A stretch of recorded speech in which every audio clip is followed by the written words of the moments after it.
Hi everyone. Just making sure that you're all ready to go. Okay, so this is the special Valentine's edition of the Governance Committee.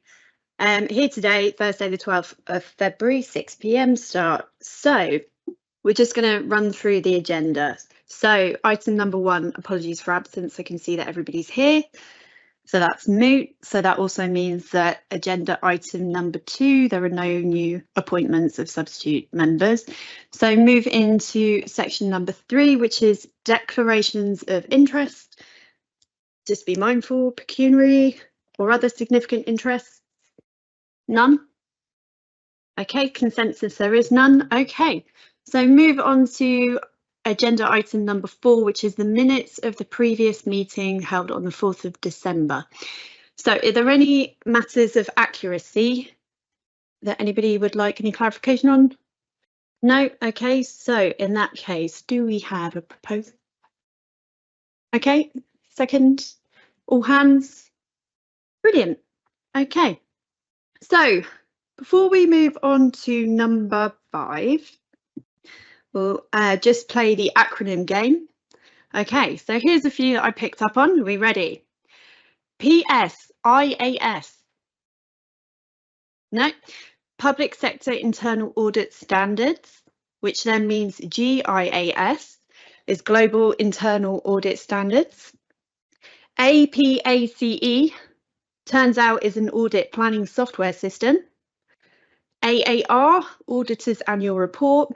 And then these are the ones that I thought we could just put out there as well. ISA 260. Okay, is International Standard on Auditing, Communication with those charged with governance. KR and SR should have probably got. No. Key recommendation and statutory recommendation. And the final one that we've heard quite a few times, IFRS 16, Internal Financial Reporting Standards and Leases. Right, okay, so now we're going to be moving on to agenda item number 5, which is the quarterly internal audit update. Christine or Simon? Simon, there you go. Thank you, Chair, and good evening, members.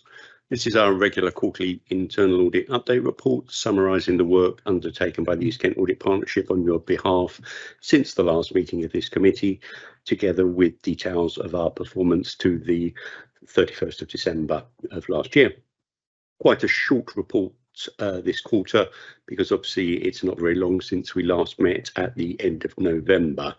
We normally have this meeting in March, but obviously it's been moved forward, predicated by the backstop arrangements timetable for the final accounts. So we only have 2 new audits this quarter to report. They are detailed on page 7, but rest assured there's a lot more in the pipeline that are currently other work in progress or draft reports that will be coming to the next meeting, which I believe is the 30th of April. The 2 undertaken in this quarter, as I say, they're on page 7. ICT physical and environmental controls. Very pleased to report reasonable assurance. On one of the later agenda items, we'll be talking about next year's audit plan and some of the significant risks facing not only this council but other organisations nationally, principally cybersecurity. Well, ICT physical and environmental controls are a very big part of combating cyber attacks, so very pleased to report reasonable assurance in that area.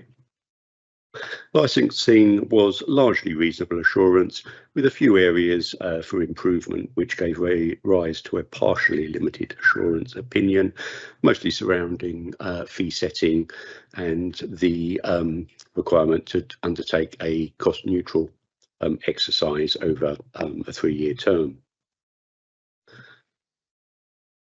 An important part of internal audit work is follow-up. Page 10 of the agenda pack shows that we completed 2 follow-ups during this period. Planning enforcement was reasonable both before and after follow-up. We mentioned at the last meeting that we would be bringing to you the follow-up of cash collection, income and bank reconciliation, and I'm very pleased to say that that is reported within this quarterly update report. In terms of those three areas, again, very pleased to report that cash collection had moved from limited to reasonable assurance. Income had moved from no assurance up to limited. One of the main factors affecting it at the moment is the size of the suspense account, which still needs some work, but it is going in the right direction. Finally, and probably most importantly in terms of this update, bank reconciliation, that's moved from no assurance up to reasonable. So a very significant effort by Helen and her team to bring the bank reconciliations up to date. So very pleased to report reasonable assurance in that area. We do have a written management response in respect to that follow-up. That's on page 12. In terms of the annexes to the reports, they are the ones that you will be familiar with from previous meetings of this committee. One's particularly to draw your attention to probably Annex 3, which shows progress against the 25-26 plan up until the 31st of December. As I mentioned, this committee is a little bit early this cycle, so we've got a fair bit of work in progress, but I suspect we will have a very large quarterly update report on the 30th of April.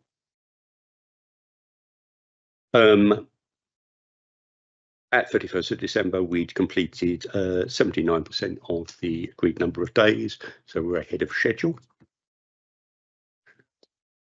And Chris has just updated me that to the end of January, that was up to 90%. So we are very much on target with the Dover plan.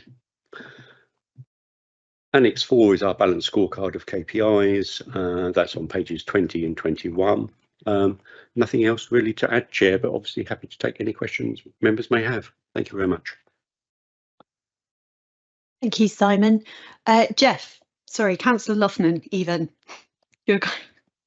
Thank you, Chair, and thank you for your report. And I was very pleased to see in the table the welcome reduction of PAY 360 from 342k to 36k. I think that's significant progress. Several points, if I may. Page 9, you report no surplus or loss statement for each licence fee, whether it's annually or every 3 years. I wonder what other councils may be doing and why, if other councils are so doing, are we not? Page 11, the use of suspense accounts for unidentified receipts and payments. So suspense accounts, I understand, are quite common. So I'm just wondering a little bit more detail about that, if I may. The reliance on a single person for importing transactions to Tech One, the management response is that it's already being addressed. And my only question is, when is it likely to be realised? And the other point is a mystery to me, which I'm sure you are going to clarify very eloquently. You see, I just kind of think that your finalisation of a 24-25 audit is going to be a massive job. And in your table, you had 5 projected days, but in fact, there's about 28 up to now.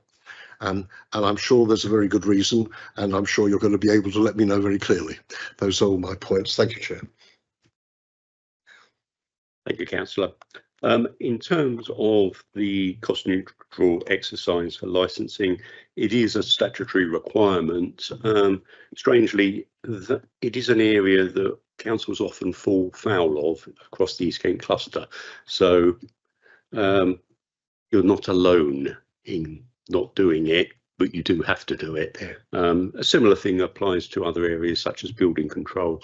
They're not supposed to be profit making, so we need to look at the fee set. When we set our fees, we need to look at the amount of income that we're making over a 3-year cycle, and then set the fees at such a level to make sure that it just breaks even.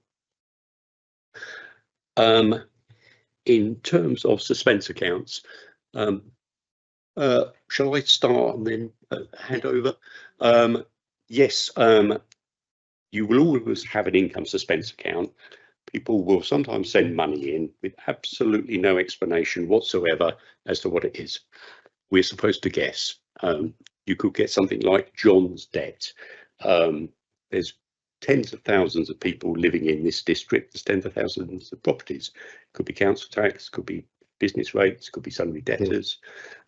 We often just don't know. So if we can't allocate it, it will drop into suspense. Now, to benchmark against a couple of your neighbours, they had about £10,000 in suspense at the time that we did this follow-up. Dover's was significantly higher than that. It's never going to be zero. And in terms of the amount of time that money should be in there, that can be very variable, because I don't know, if John sends in £20 and it's got no other information, the only thing we can realistically do is contact his bank, because we know what bank it's come from, and say, can you contact the client, who we don't know who it is, and ask them to contact us and tell us, why have they just paid us £20? Now, sometimes that can go on for a very long time before we find out. And you often get phone calls from people who are quite indignant that you don't know what their £20 is. So yeah, there will always be money on suspense, but I would say should be about less than 10,000. Did you want to add to that? Thank you. Yeah, I mean, I would necessarily disagree that it should be less than 10,000, because it depends what money's come in and why. So if we've had a random grant, as we do get from government every once in a while, of £100,000, and it might take us a week to identify what service area that's got to go to, the value will fluctuate up and down. And the main point is that we don't have a lot of money sat there for long periods, and obviously we are working through trying to clear that historic stuff has been sort of linked to the bank reconciliation and all those processes. As of today, there's £75,000 in the account, so from the 226 that was in the report, it's already come down quite significantly. Just as an example, yesterday we went through some stuff with Partnership One, identified where we'd been having some money from bailiffs, and that cleared sort of 30 transactions, not high value, but there's chunks and stuff that we're chipping away at, and some of it will be very, very low value stuff in there as well. So I think for me the number will move. Today it could be X, tomorrow it'll be Y. But it's making sure we don't leave stuff in there for long periods if we can't identify what it is, and making sure we've got those processes in place to identify as quickly as we can. But we're working very closely with like the rents teams, the council tax teams, to find any of those odds and ends that are now sat there clogging up the account, for want of a better term. Thank you, Helen. Turning to page 18, in terms of the difference between the original planned days of 5 for finalisation of previous year audits and the actual, well, the 5 days is a provision. This year, we actually have a slightly bigger problem with that, because this date of this meeting is quite early. So I think the next agenda item is our 26-27 plan.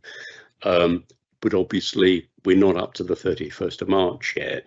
So I'm having to guess what we're going to finish in the next 6 weeks. We put 5 days in. We don't want a huge contingency in there. If the amount of work in progress carry forward exceeds that, then what we would do is look to drop what we perceive as some of the lower risk audits from the plan to accommodate that, and that happens on a rolling cycle through the years. We want to keep it as low as possible, but with 6 weeks to go before 31st of March, if we're just starting an audit of an area that suddenly we start finding a lot of control weaknesses and it looks like it might be limited or no assurance, then we end up spending a lot more time than the original budget of, say, 10 days. 10 days really assumes at least reasonable assurance. Prompt response is from the auditee. If any of that fluctuates, then we're not going to deliver all of that work in progress by 31st of March. So all of those factors really, I think, result in the difference between the 5 days and the actual.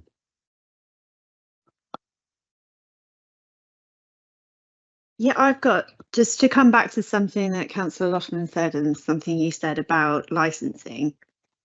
So due to the nature of the way the fees are set and that they are neutral and it's set by government, so we generally approve the licensing fees. And that therefore came back with a limited assurance. Does that mean it's always going to be a limited assurance? And what target can be set for that to be changed and move away from limited? I can help with that.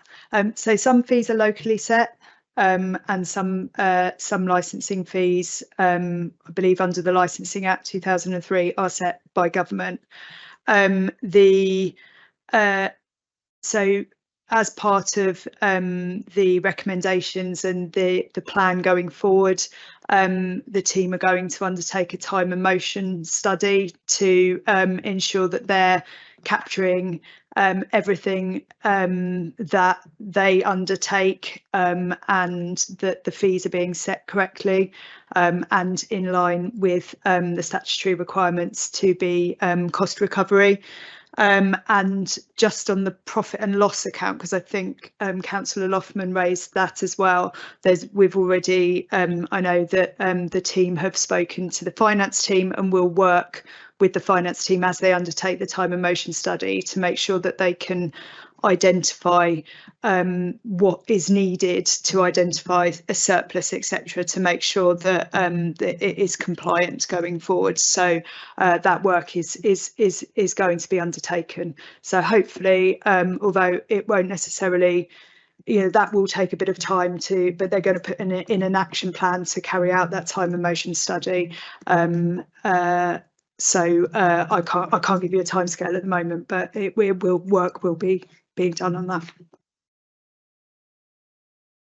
Okay, we'll go Councillor Loftman and then Councillor Bates. So just for me to be clear, very pleased to hear about the action plan, and presumably we will hear whether it's going to be an annual or a triennial reporting, because in the report it says these things can be 1 year or 3 years, I understand. And as a result of that time and motion, that will be clear. Yeah, that will become clear. Thank you, and very good to hear also about these going down to 75,000, and I understand the variables that you were mentioning. So thank you very much for coming back. Thank you, Councillor Loftman. Councillor Bates. Wow.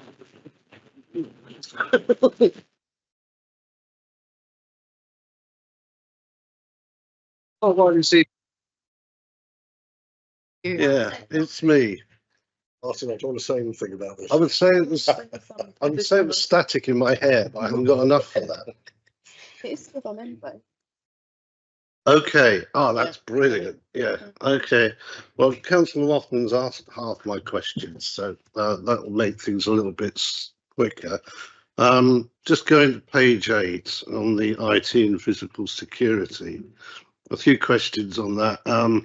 Firstly, it's apparent from the top of the paragraph on the top of the page that there are a few physical servers still used, which is great because it means you're reducing the amount of accommodation that's required for it here. It's probably saving us a fair amount of money. You raise the fact that there are still some that will be used for a little while longer, but they're due to be commissioned soon. I wonder if you are able to find out when we'll eventually be in a position where we've got no servers on site at all. One thing on physical security is just for a bit of clarification, really. You say in the bullet points here that all staff are regularly reminded of the need to challenge unaccompanied strangers in council buildings who are showing a visitor's pass and are unaccompanied. I'm just wondering what the system is. I mean, are there visitors' passes which are showing unescorted for people who, for example, are regular visitors, etc.? If you could just clarify that. The next is in relation to the water suppressor system in room FD4. Just like to know what room FD4 is and where it is. And there's a section there which says that flood protection measures are not in place. Have you made any recommendations as to what flood protection measures should be put in place? Finally, I think Councillor Lothman touched on this in relation to suspense accounts. I got the impression from reading this that the reason why the work hasn't been completed was because of resource issues. And I noticed that in Annex 1, page 14, there are 2 items with the high priority recommendations. One is in relation to the suspense account, and noticed that that was due to have been completed on the 31st of December 24. It's now the 1st of April, but within the information that provided on this report, it said that they wouldn't actually be able to start it until the end of March. So is that actually a feasible completion date? And the one below it in relation to duplicate accounts, I mean, it looks here as if the initial completion date for this was the 31st of December 24, and it's now 2026 with a revised completion date of the 31st of May. Can we be assured that we will actually hit that completion date, so at least we've had it completed not later than 17 months since it should have been? Okay, that's all I've got on this particular section. Thank you, Chair. Who wants to take a stab at this?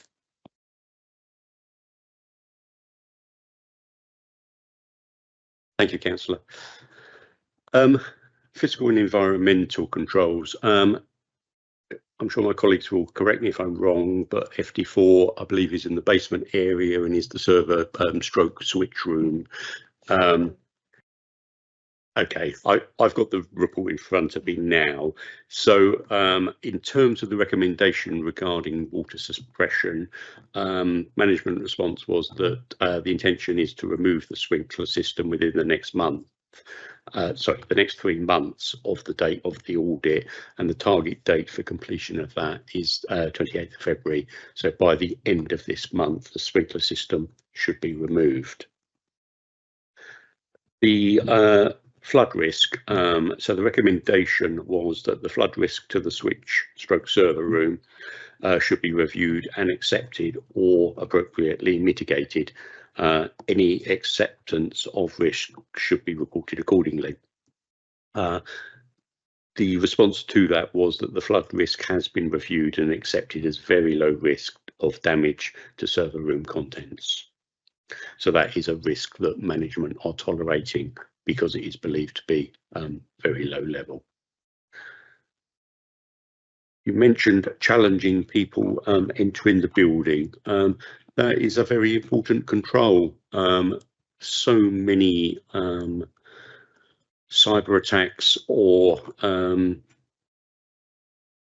fraud surrounding IT happen due to staff error. Staff are our biggest asset, but when it comes to cybersecurity, they can be the weakest link. If you think of the recent Land Rover Jaguar outage, it was literally caused by somebody clicking on a link on an email that came in. It's that basic. We train staff on that and say, if it looks suspicious, don't click the links. Linking that to going into buildings, it is very much about communicating to staff and saying to them, don't let people tailgate you into the building. But it happens. Back in December, I was attending a meeting over at Canterbury. I thought I knew where the office was, and I'd been told it's these grey doors. I merrily tapped to go in these grey doors, and somebody tapped after me. I walked in, and it was the first time that I'd been to the new building. And I thought, this doesn't look like how they described it to me. And I thought, I can't see a lift. And I thought, I wander up the stairs. As I wandered up, I thought, I'm fairly sure I'm in Fenwick's storeroom here. And nobody challenged me. And then when I went back down to leave, nobody challenged me. We were thinking of contacting Fenwick's and asking them if they wanted some internal audit work done. So it does go to show that very large organisations can suffer from that with unauthorised access to their buildings. I hope I covered most of those questions. I might be able to just pick up. I think one of the questions was about passes and the types of passes. As I understand it, people who come here as contractors have a contractor pass, so they're likely to be unaccompanied. Visitor passes, as the report identifies that, if anybody's displaying a visitor pass and is unaccompanied, they should be challenged. But as for the vast majority of time, anybody with a visitor pass will be escorted to where they need to be going. So, and staff do, in my experience, challenge people who are coming into the building. In fact, someone challenged me about a year and a half ago as I was coming in. They obviously didn't recognise me. I mean, I had my pass on, but they challenged me and said, "Sorry, I don't know who you are." So I explained who I was. So I know firsthand that people do that. There was one other question about the servers and the time in which this on-site servers. I can't give you an answer to that, but I'm happy to find out and come back to you. Thank you. Councillor Nee, who's portfolio holder for governance, would like to come in. Thank you, Chair. I think I know now how to get a new suit from Fenwick's. I think it's important for the Governance Committee to realise that audit is always a point in time. They report to that moment, and then they work with us to make the improvements that they've identified. But in the background, just to assure everybody, I meet every month with financing with Helen. I meet with the continuous improvement manager, and just in terms of what this meeting report is about, the things we discuss immediately are the backlog. Where are we? What are the blocks to it? Because there are blocks from time to time, and that's been recognised. How are we getting on with business as usual? Because business as usual can't be compromised, because otherwise we end up with a backlog again. And then particularly with our continuous improvement manager, for example, the Section 24 report is viewed as a major project, and we're introducing project management values into how we are making sure that we now we're getting ourselves up to equilibrium. Once we've got to equilibrium, it's really important that we maintain that momentum and we don't fall behind. So it's just to assure everybody that in the background, as well as it being reported and officers explaining where we are with the recommendations coming through, there is also work going on as well to make sure that beyond that, we're going to get to a point of equilibrium and then momentum. Thank you. Thank you, Councillor Nee. That's really quite reassuring. Councillor Bates, you want back in? Yeah, I'm satisfied with all the answers and questions. There was just one other observation I wanted to make. When I was reading this, I noticed that quite a lot of the issues around Tech One, etc. And I don't really know how Tech One operates. So when I'm reading the information on that, I can't really picture what is actually happening. And I'm just wondering, from a personal point of view, whether it would be possible for me to be shown Tech One actually in operation on the screen, so I've got a good picture when these issues come up again as to exactly how I can relate to what is physically happening on the ground floor. So would that be possible? Helen? I'm not entirely sure, because the Tech One, there's a lot of personal data held within the system, so we'd probably have to talk to the data protection officer Yeah, there's so many elements to the system. I'm not sure to what extent that would necessarily be useful, but shall we go away and have a chat as a team and we'll come back to you on that? Yeah, fine. I mean, I don't want all the nuts and bolts, but just so that I can see the basic principles behind it would be a good idea, and to see it in operation, that'd be fine. Promise I won't tell anybody.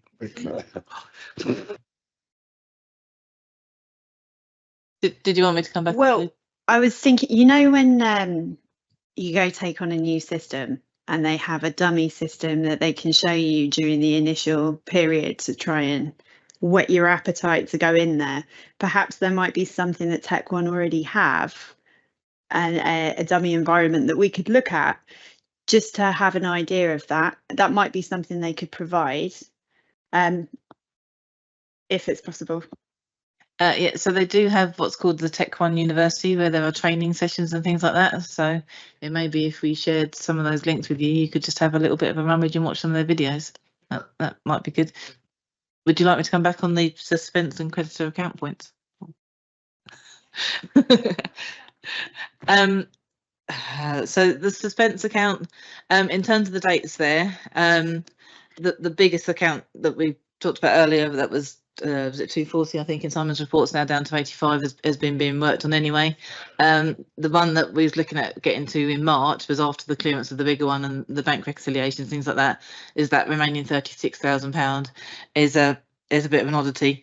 So that's the one that we was looking at working on in March, but yes, still very much with the goal of clearing them by year end. It's just going through and prioritising. I think the 36,000 is more about accounting transactions than potentially real transactions that could that we need to get onto people's vendor accounts and those sorts of things. And then the creditor duplicate accounts, yeah, you know, with a limited resource, we've had to prioritise.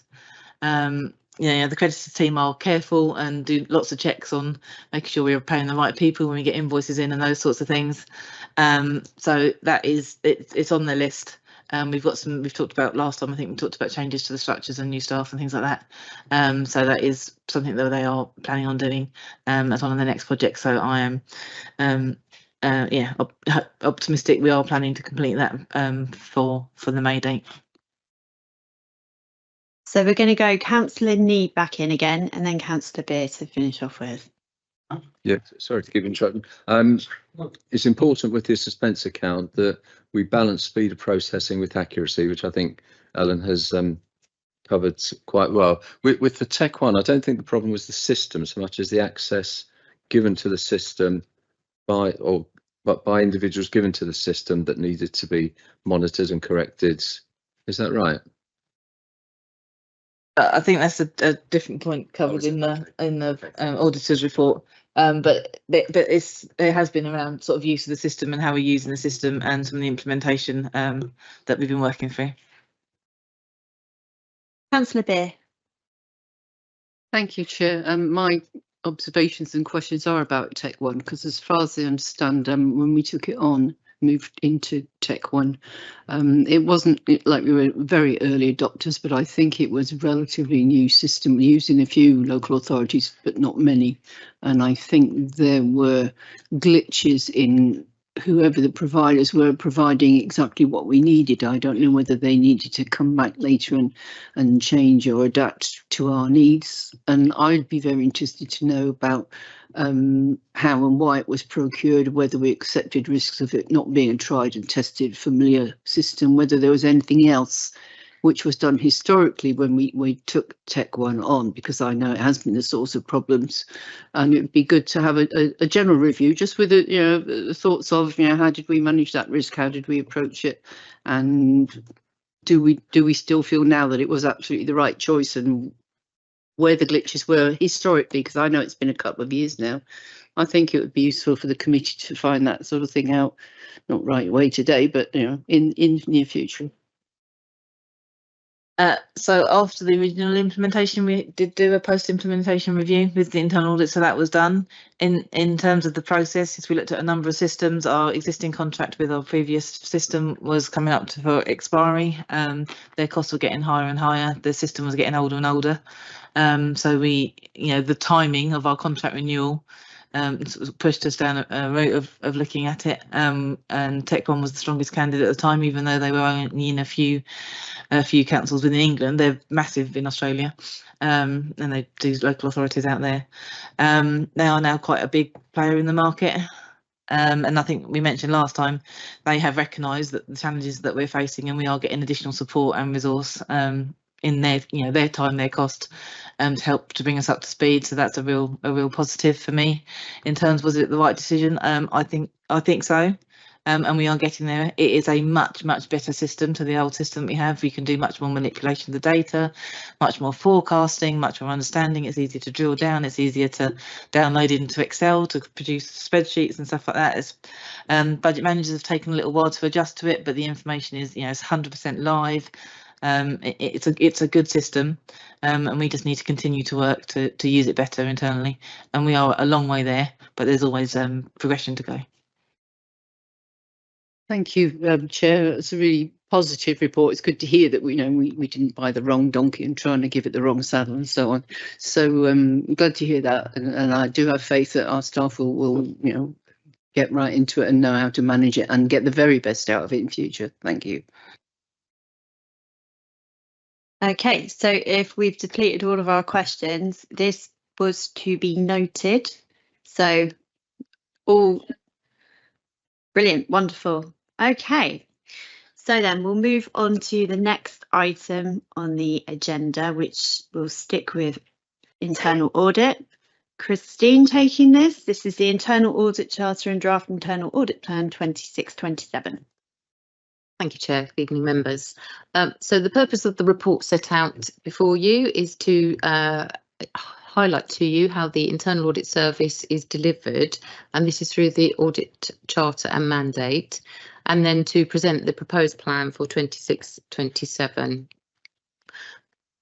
Page 23 of the report, in paragraph 2, we talk about why it's important for the members of the committee to see the Audit Charter and Mandate. We don't bring it annually with plan. We last brought it 3 years ago and said unless there's significant changes, you'll see it in 3 years' time. There haven't been significant changes, but we have cast an eye obviously to the new global internal audit standards, having moved away from the public sector internal audit standards. And I thought rather than lose the track changes, which sometimes happens with these reports when they come through the committee process, we'll show the changes in red text. So the pages 28 to 47, it's quite a lengthy document, are the said document. I note also that it's called Annex 1 throughout. It's Annex 1 to the main report, but it should be Annex A. So it's pages 28 to 47, and that sets out essentially the how and the why of what internal audit will do. And very importantly, it sets out our authority to act, clears up our relationships with various bodies, and details some of the processes that we undertake. It is the intention for the committee to adopt the Audit Charter and Mandate for another 3 years. Of course, that will take us well beyond the LGR date, but again, the commitment would be if there were significant changes, you would see it again in March 27. So moving through the report, the second part of the report is to talk about the process behind drafting the plan that's set before you this evening. It's quite an extensive process. It is a risk-based annual plan. The consultation starts with talking to all the heads of service about the key areas in their service plan objectives, what's changing, new systems coming in, key personnel that might be leaving, any other risks, new legislation that might be impacting the teams, and overlaid that with the corporate risk register and the corporate plan objectives, what's going to stop us achieving these objectives. And then furthermore, we have a cross-sector, not just local government, and global risk in focus report that's produced annually by the profession. And we take and consider the top 5 of the risks resulting from the risk in focus report, and again overlay them to say, well, nationally, we're not just looking inwards, but globally and nationally and across sector, what are the top 5 risks? So we set those out in the body of the report, and we've said how we have responded to those within the plan that's proposed. The rest of the report talks about I mean, it's very important for the members of this committee to understand when we arrive at June next year and we ask you to sign off the annual governance statement, and these wonderful words, sufficient and enough assurance, this is what we're looking at. Does this plan land you in a position in June 2026/7 to sign off your annual governance statement? Of course, internal audit is not the only source of assurance, but it's a key source of assurance. So the benchmarking paragraphs and the paragraphs recommending the plan to you are there really to put it into some sort of context for the committee. The key part of the plan itself, just to draw attention, pages 48 to 50, just for context, the years from 28 through to 30 are shown so that members can see that in a rolling strategic plan we would be able to cover most of the areas in the audit arena. And of course, it is only the next 12 months that we're asking for you to approve this evening. Happy to take any questions, members. Thank you. Councillor Beer, would you like to start? Thank you, Chair. First, just a comment, really, which is about 3.5 on page 35 of the printed document, which is about relationship with audit committees. Had we had a bit more longevity in front of us, I would be pushing, as I've mentioned before now, that this committee changes its name to Governance and Audit, because a lot of councils have an audit committee separate, which doesn't have that title. So I know we do the role of the audit committee, but we're not called audit. So it's just a nicety which I would have been keen to get the committee to discuss, but that's a minor issue. I'm more interested in over page 3.8, relationship with the public. Do the public know that they could get in touch with you if they were concerned about corruption, bribery, etc., etc.? Thank you, Chair. Through the whistleblowing policy, if members of the public were to search for whistleblowing and counter fraud, I'm a named contact in those policies. Thank you.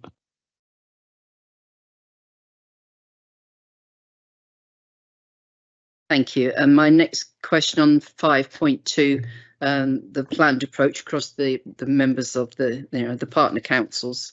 You have a time frame of up to 5 years, but of course most councils have a 4-year term. Is 5 years a good period?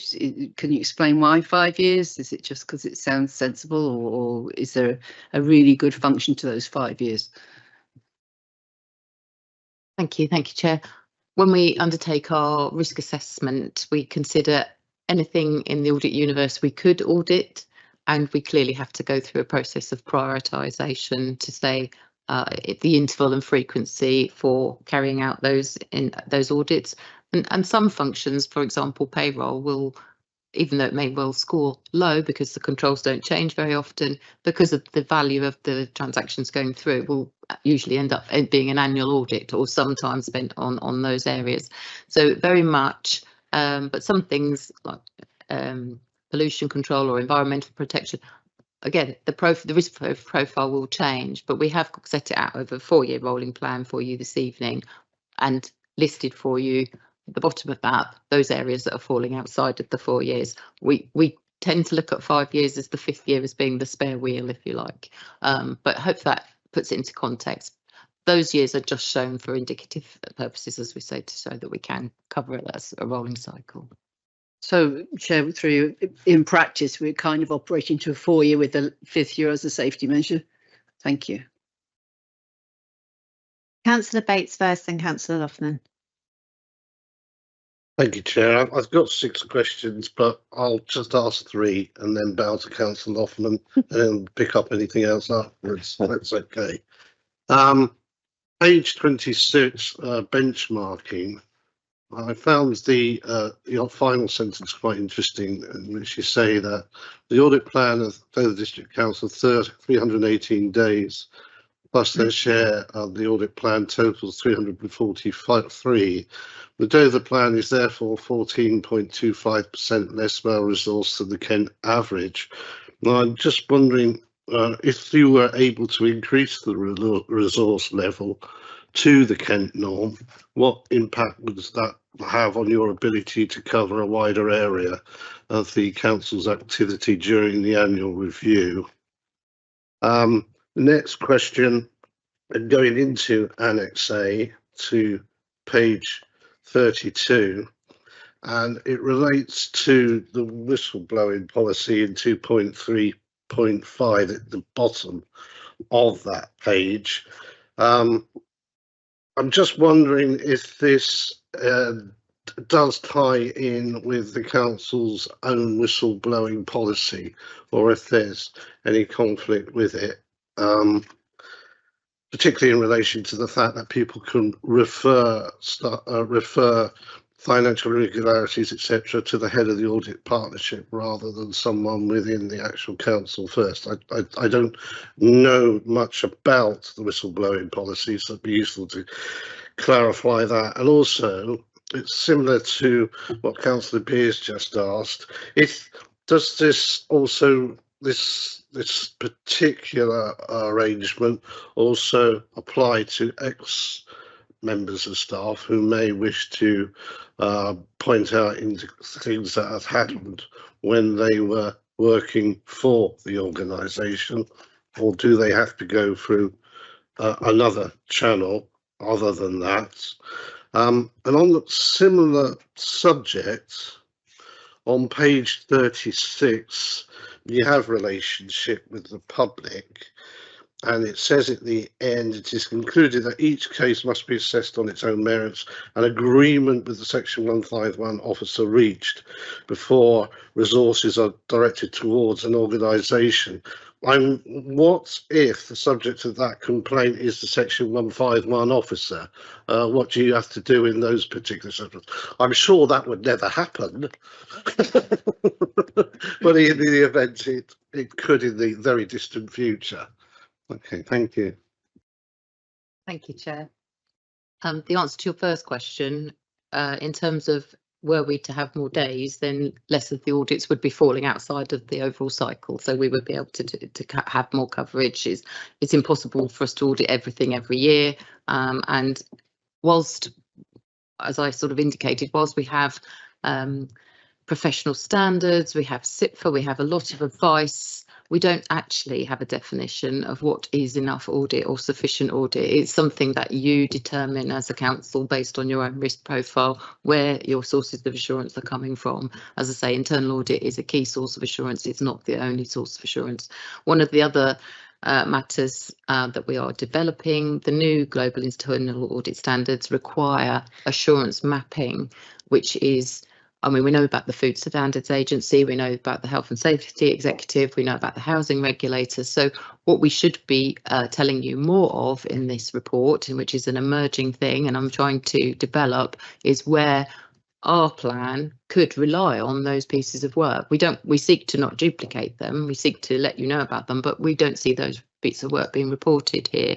So that's a goal, if you like, for us to start weaving that into the overall assurance map for the committee. So yeah, I hope that reassures you there. With regards to your whistleblowing questions, yes, definitely not to conflict, but to complement. We have, across the audit partnership, we are named in all 4 councils' whistleblowing policies as an independent person who may be contacted. We operate it's a voicemail whistleblowing hotline, and that is 01304 862 198. If anybody needs to note the whistleblowing hotline, that will come directly to me. But to reassure members, this was weaved into the collaboration agreement when East Kent Audit Partnership was first set up. We don't have the authority to act unless the monitoring officer or the Section 151 officer actually asks us to act.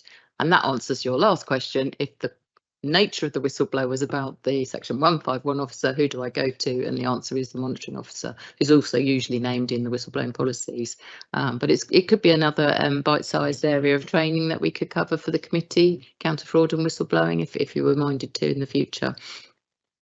So hopefully that reassures you we're here to complement, not interfere with your own policies.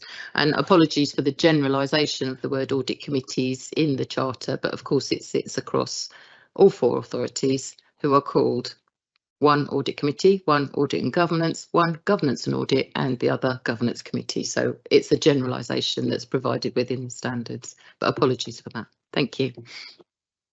Councillor Loughman.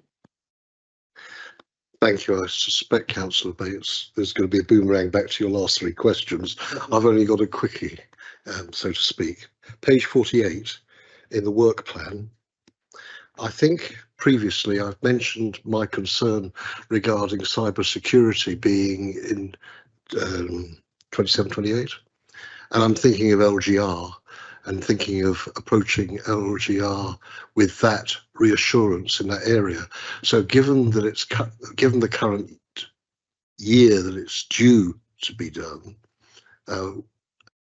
despite my preference for it to be done earlier, is it likely that it's going to be one of the first things to be considered in that year? Thank you, Chair. We have a suite. What we're intending to do is provide for cyber work in each of the plans, and we have a suite of different ways that could be broken down across the rolling schedule. The audit that we're undertaking currently is the third party cyber security. That one hopefully you will see at the next audit committee meeting, and in fact I'm meeting with digital and transformation to talk about the risks and get the right profile of risks.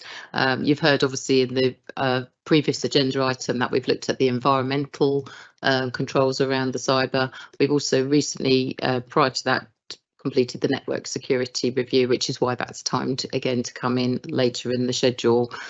But yes, clearly we're looking at those risks. So it is the top risk, clearly in the risk in focus report that I mentioned earlier. And as quickly as we put up our defences, we have bad actors out there trying to break them down. So it's clearly an emerging risk and a vastly developing one, which we've all hopefully got a keen eye on. I hope that reassures you that it's in the plan. We'll talk about when we come to scope the work, we'll look at what's the key risks that we should be covering.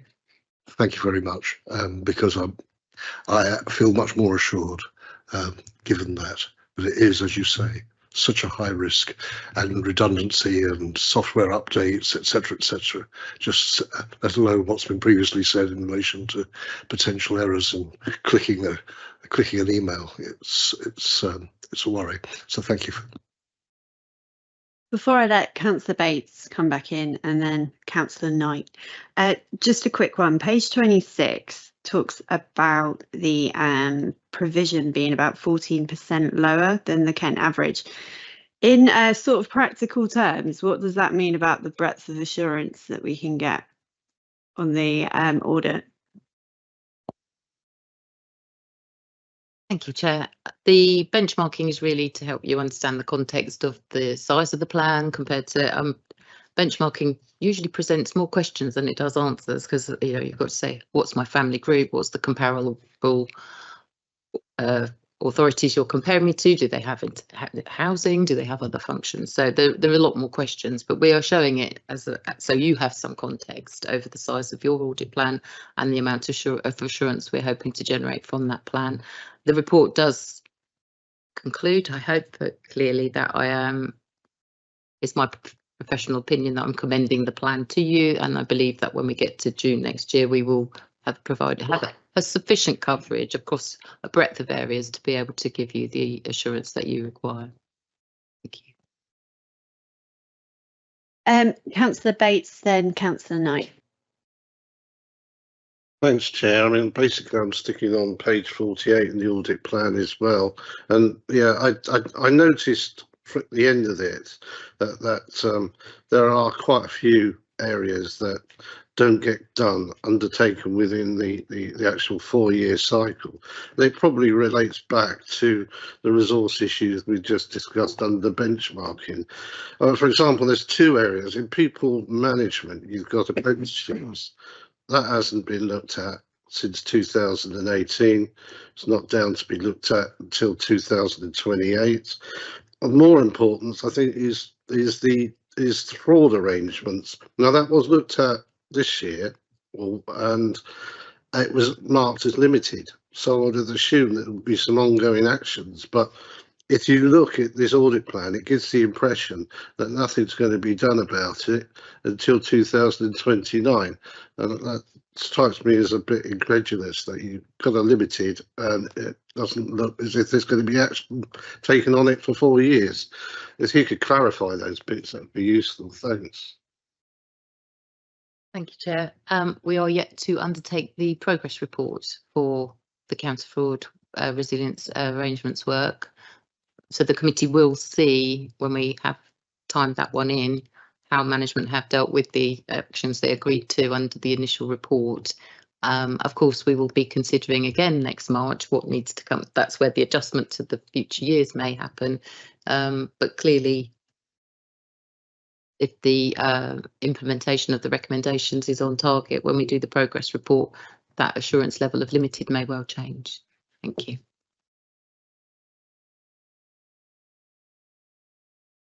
You got another question, Councillor Bates? No? Okay, Councillor Knight. Hello, you. Thank you, Chair. Thanks for this report. East Kent Audit Partnership. A couple of questions, basically about the general thing, really, to help me understand how this is put together. First of all, I have to say that I welcome the idea of highlighting changes in red. In education, when I work with schools, all policies, we like to have the changes highlighted, because we've probably gone over most of the other stuff before. So it's really helpful to identify that. So if anybody else is doing any policies, I would recommend they use the same idea. So that's really good. But to understand the actual document itself and moving forward, it's a collaborative that we're working here. But is this a bespoke document for Dover, or is it general for the whole of the partnership? Because obviously each council is slightly different and we do different things, so it'd be good to know how bespoke these items are. And just having read through them and looking, mainly focusing on the red areas, the only real question that sort of comes up to me would be on page 43, when you get into the value for money aspect of it. It's a statement, I understand that, but we're not directing anybody to identify how value for money is actually conceived and worked. There must be another document or another point that you can perhaps push people to understand. As a contractor myself, you know, value for money, delivery value for money, and trying to identify that, and the rules and regulations would be good. So where would we find that, and how is that relevant to this particular part?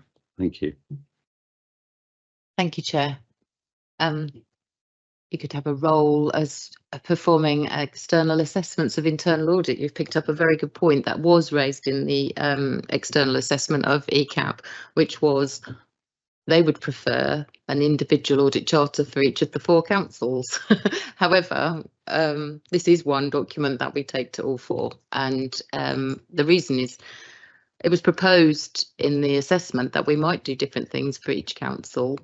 For example, we might do risk management, we might do counter fraud work, or anything else we're asked to do. But the truth is we do pure audit for each of the 4 partners. So I have taken the view so far that this audit charter and mandate is applicable to each of the 4 partners. So that's why I apologise for the generalisation of the term audit committee, but it is one document. So happy to take your feedback on that. And yes, secondly, the value for money reviews. There would be more advice and coverage of how to conduct a value for money review. They are quite costly in terms of time. They're largely, you will see from the plan, we tend to put 10 days in for a budget for an audit. A value for money review would typically be at least 3 times that. We have had, as you know, the journey with local government. We've had best value, we've had best value inspections, and value for money reviews used to form a fair large chunk from internal audit plans. And we would be commissioned to go in and look at the economy, efficiency and effectiveness of processes. So you'd be looking at inputs, process and output, and you'd be looking to look for identifying improvement. They don't tend to form part of the plan. There are no value for money reviews in the plan that we have proposed before you this evening. The update was obviously to ensure that we could comply with the GIS 9.1. But yes, if we were conducting a value for money review, there is a lot of guidance on how to undertake one, and I can happily share that with you. I didn't feel it's necessary to put it in the mandate as we aren't planning to do any this year, for any of the partners indeed. But I hope that answers your question. Not to dwell on it too much, but when you're bespoking something for an organisation such as Dover District Council, and dovetailing that in with other councils, there's going to be some weaknesses. So I suppose my challenge or my question to you, what would be the weaknesses that you would actually believe are inherent in a document that is so generalised for all the different councils? Thank you. Behind this mandate, which is hopefully detailing what we do and how we do it, or why we do it rather, the what is the plan, isn't it? The why and how. We have a collaboration agreement, which is the very beginning of the East Kent Audit Partnership, and that is a detailed provision of intellectual property rights, our confidentiality, our ability to go out and do the work for the council. So there is another document, if you like, behind this, setting out the legality of internal audit through the partnership. I think your question was what are the gaps and weaknesses for Dover if we accept this? I'm hoping that there are none, because this is how we operate at Dover. But what I'm saying is we also do exactly the same at Canterbury, exactly the same at Thanet, and exactly the same at Folkestone and Hyde. Thank you. Okay, if all questions are depleted, then we've got two things that we have to do with this. The first thing that's been asked is that members approve to adopt the internal audit charter and mandate for delivery of the internal audit service for the next 3 years. Do we have a proposer? Yep, and a seconder, Councillor Beer. Show of hands. Okay. The second one that we have to do is that members approve the council's internal audit plan for 26-27. So do we have a, yeah, perfect, Councillor Williams, the seconder. Show of hands. Right, that's accepted then. Fantastic. Right, so we'll move on to the next item on the agenda. So that will be item number 7, progress update on section 24 statutory recommendations. I imagine Helen. Brilliant. When you're ready. Thank you. So this is the regular update on the section 24 recommendations that were issued last January. It's good to report that following work between ourselves and working with Grant Thornton, that they have now closed 2 of those statutory recommendations and downgraded the other 2 from statutory to key recommendations. As detailed at paragraph 1.4, Sophia's report that we'll come to shortly is reflecting the position that as at the end of 24-25, which is where we have a bit of a difference, but I'll let Sophia update you on that verbally when she gets to her bit of the report. Main points to note really are bank reconciliation. So as of today, January is nearly done, so we're only 2 weeks into February, so there's 1 account left to reconcile on there. We've already talked quite a bit about the suspense accounts. Other bits to note from the sort of the red, amber and green, the reporting, financial reporting that's ongoing. The Q3 report will be coming to Cabinet in March, so that'll be something for you to look forward to. And then the project systems is in place. The projects team is meeting regularly and categorising those projects for as major or other for CMT review and looking at how they are taken forward and monitored. Moving forwards, we will still report to you on the key recommendations, including the annual auditor report on a regular basis as is appropriate.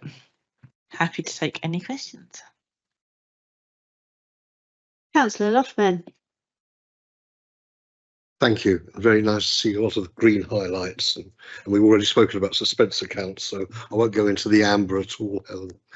I'm thinking of page 52, 3 next steps, which is then 2.5. I'm assuming it's 3.1, but you know.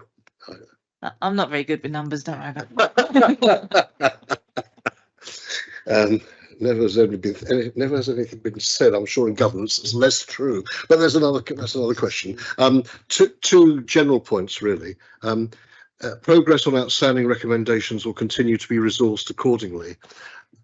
Are they being resourced adequately in relation to the obtaining of the targets, is my question.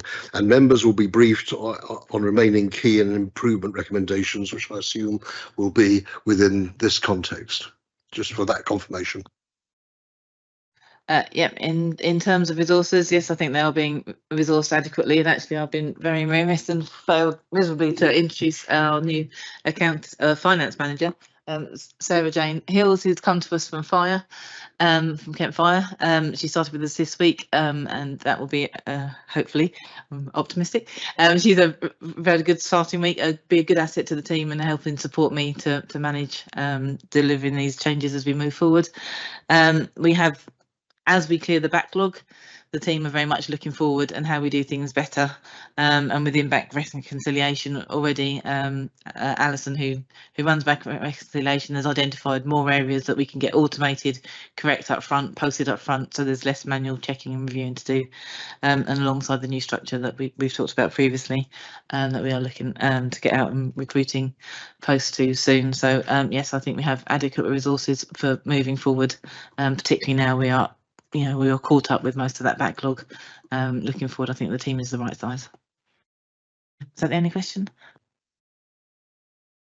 Thank you and well done. You answered my question when you answered his. So unless there are any other questions, this is the paper that also is here to be noted. So can I get some sort of lovely, fantastic. Right, so the next item on the agenda, item number 8, is Grant Thornton Annual Audit Report. Councillor Loughman. Thank you. I'm noting, because I have a proposal, I'm noting that in SR3, page 18 of the report, that we have to have robust arrangements and adequate insight. This is not, I don't think, solely in relation to Grant Thornton, but the amount of reading that we have to do, the volume of reading and the punctuality of always receiving it, whatever is the case, has sometimes, how should one say, created unnecessary pressures. And sometimes if I want to robustly read, adequately monitor, etc., certain reports, there are times when I need more time to do it satisfactorily for me. Now, I know that there are appropriate days, appropriate times for certain key reports.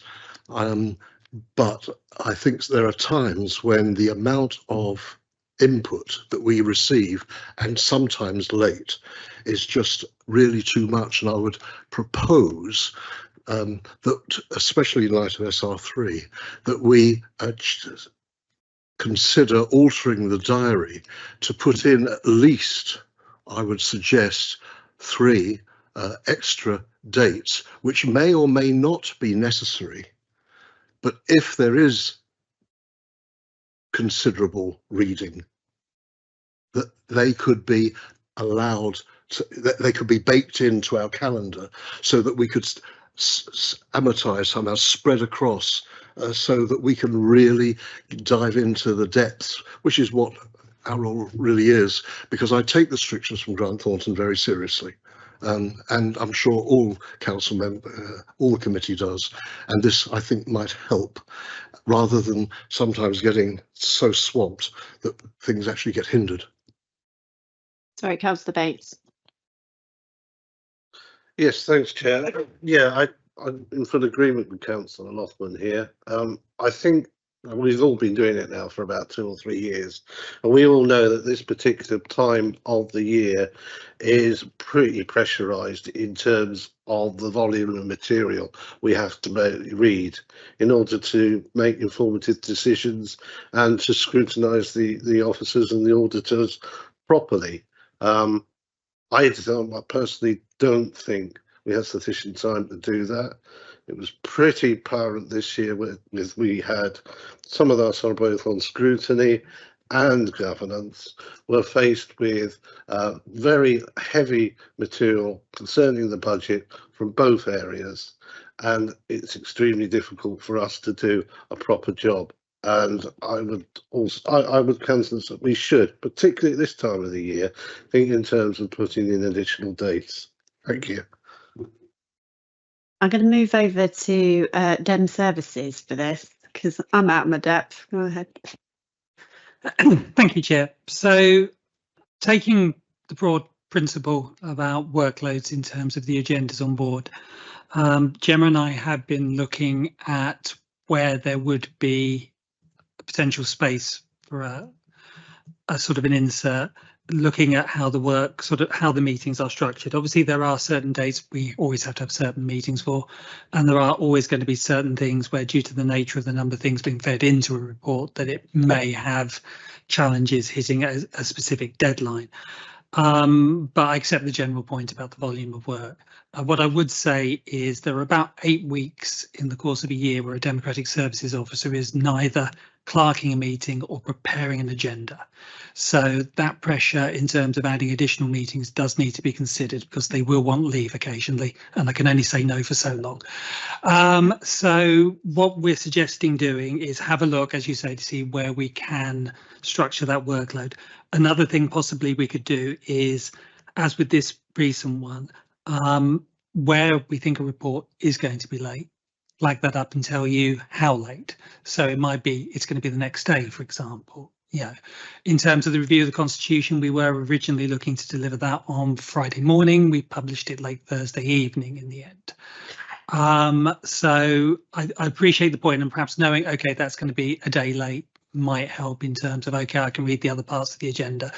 But I do accept the point that obviously if there's a lot on the agenda, and as Councillor Bates said, you did the scrutiny of the budget, we can have a look about how governance interacts with other meetings. I think that probably in terms of, and Councillor Loughman, Councillor Williams, you will have scrutiny as well. So I think probably it's not just about do we need additional meetings, but also how is Governance Committee interacting with other meetings, because obviously if you didn't have scrutiny in the same week, it would free up some time for you. So I think probably it's more of a holistic look, but completely take on the point. Obviously I can't speak to Grant Thornton's reports, and this is the item we're on, and they may wish to address that themselves. But certainly for the DDC reports, I've spoken with Helen about this, and Gemma and I, and Louise and Gemma and I have been looking at this. So I think I can just give you assurances we will look at it, and we will feed back to members outside of the meetings. Okay, thank you for that. So as mentioned, I was going to mention it, I forgot, this is obviously listed within the supplementary papers that were issued on the 5th.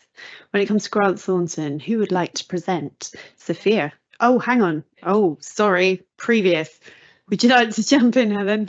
It was only to say that this is a bit of a one-off with the clash of the budget and the accounts, and it's because it ties in with the statutory backstop dates for the accounts that are in place at the moment. So next year's statutory backstop will be the 31st of January. So we will be aiming, and I'm smiling sweetly at Lucy, we will be aiming to get the accounts to the December Governance Committee if we can. And so you wouldn't have that clash again with the budget and the accounts coming out within the same week or so. That might help. For that relief, much thanks. That's 100 pages done. Bonus. Okay, Sophia, do you want to jump in? Thank you, Chair. Good evening, members. So just to pick up the point that Helen just raised, the timetable was coming forward for the 25/6 audit. So as Helen said, we will be looking to be presenting to you our auditor's annual report for 25/6, and also our auditor's ISA 260 report, the audit findings report, at that same meeting in December. But we'll be working with Helen and team to get to that deadline. And when we get there, again, we'll be talking about the reporting deadlines. I think for this meeting, we met with the Chief Exec late January to finalise the auditor's annual report and where we were going with that.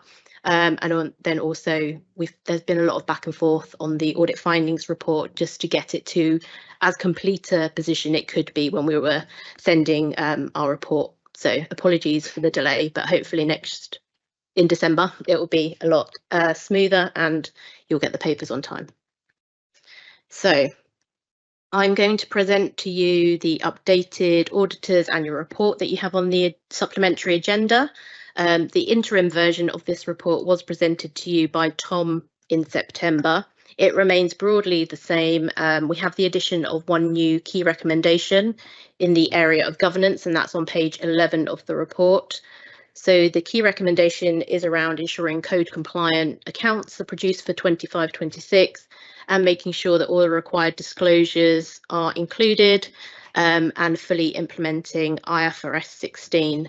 We have also made specific mention of management taking steps to provide debtor and creditor listings that can be used for audit, because we do want to make progress in that area of the audit next year. Management's responses to the new key recommendations are included in section 6 of the report, and that's from page 36 onwards. So at the last meeting in December, I explained that we would be carrying out work in the new year to review the progress of the statutory recommendations. That has happened. So we met with Chief Executive, Deputy Chief Executive, Section 151, and the Monitoring Officer in late January to talk through our findings. And we also, following that meeting, had an internal panel at the firm to discuss and we were challenged on the planned movement in those statutory recommendations. So as Helen trailed, you won't see the move, the change in the 24-25 Auditor's Annual Report, as that report is for the 24-25 financial year and has to assess how things were during that financial year. But we do note the progress since then, and I probably would go one step further than Helen to say all of the statutory recommendations I would consider are closed, and some are now replaced by key recommendations. So I'll go through them one by one. Statutory recommendation 1, which is on page 15 of the report, that was around bank reconciliations, suspense accounts, which we've discussed. So it's closed and downgraded to a key recommendation, and that will be around maintaining regular, monthly, timely preparation of bank reconciliations. And as we heard from internal audit earlier, there are clear improvements, and it just needs to be ensured that that's maintained and the bank reconciliations happen regularly going forwards. Statutory recommendation 2 around financial performance information, that was already closed in the Auditor's Annual Report that you saw in September, with a key recommendation around embedding that new report. And we'll come back and look at that for our work in 25-26. Statutory recommendation 3 was relating to Governance Committee's monitoring of internal audit recommendations and preparation of the annual governance and assurance statement. So that statutory recommendation is closed in its entirety. And then statutory recommendation 4 on governance and oversight of project implementation, we have closed, and it's now a key recommendation for ensuring embeddedness of the new arrangements, which again we'll review in 25-26. So I am happy for those statutory recommendations to be closed, and also any movements to key recommendations for a number of them to be minuted, shared with full council. And you'll be able to see the formal reporting in our Auditor's Annual Report for 25-26, which will show the key recommendations which replace some of the statutory recommendations and the work that we are going to carry out for looking at progress in those key recommendation areas. Stop there for any questions.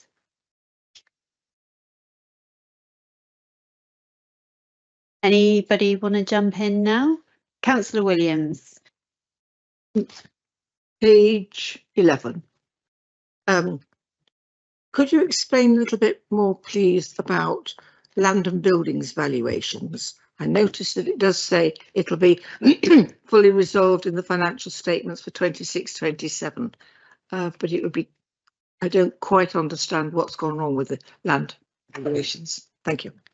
Thank you, Councillor. So that's in relation to management going out to get a new external valuer. The external valuer valued 30% of the assets in 24-25, and then for 25-26 and 26-27 they will revalue the remaining 70% over those 2 years. So we anticipate that by the end of by the time the 26-27 accounts are produced, all of the assets will have been revalued during that period.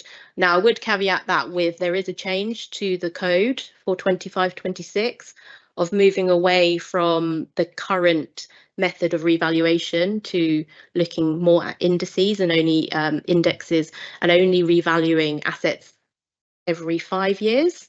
So there might be a little bit of a clash, and potentially when I come to issue the audit findings report next year, there might be some technicalities on whether valuations are code compliant, because things might not have reached that 5-year max. However, that's just a technicality and it doesn't impact the opinion in any way. And we would also flag the fact that the valuations are more up to date. Right. Okay, can I just come back? So the 30% that was done last year, they were perfectly all right.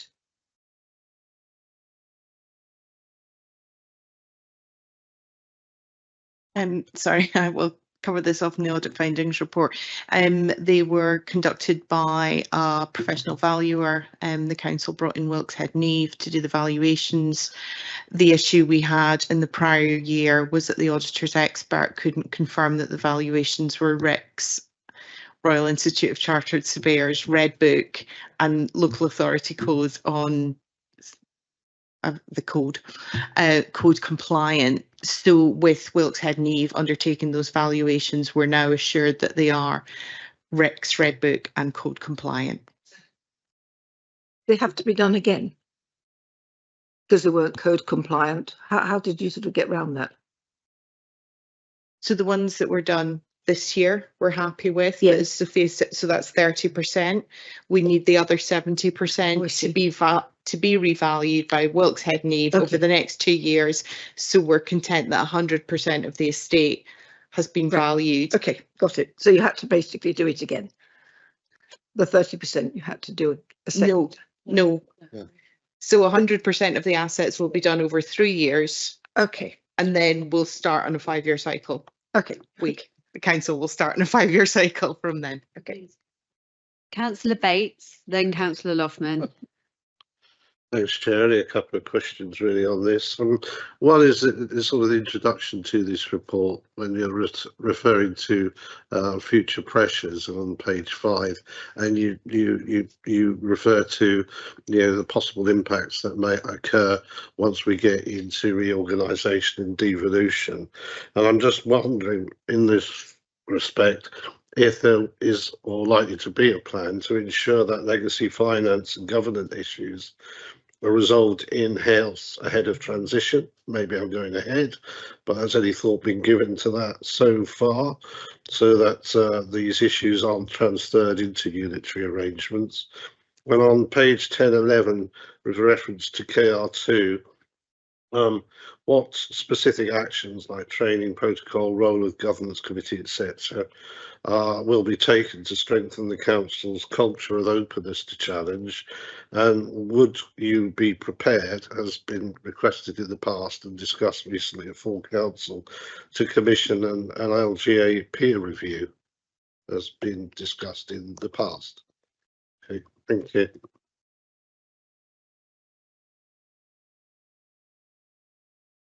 I mean, I think in terms of LGR, that wouldn't particularly be a function of Grant Thornton to advise us on how to sort of manage the preparation for LGR. I think that's something that will be happening across the board with all councils. And, there will be stuff that once a shadowing authority is in place, what's the name of the regs? The regs that are going to be laid. Oh, the structural change order. Yeah, that will put restrictions in place potentially for us committing to new major projects. All of that we'll just need to work through as and when it comes up and takes place. So that will be it'll be part of what all councils will need to do working forward. In terms of the I think it was key recommendation 2, isn't it? The full management response, I think you can see at page 37. We in terms of sort of the training, we acknowledge that, we've introduced a programme of training for governance members, and we've recently employed a continuous improvement manager. Well, actually not that recent anymore, but it feels quite recent. Who leads a programme of service reviews to ensure that we are constantly looking at how we can improve and how we can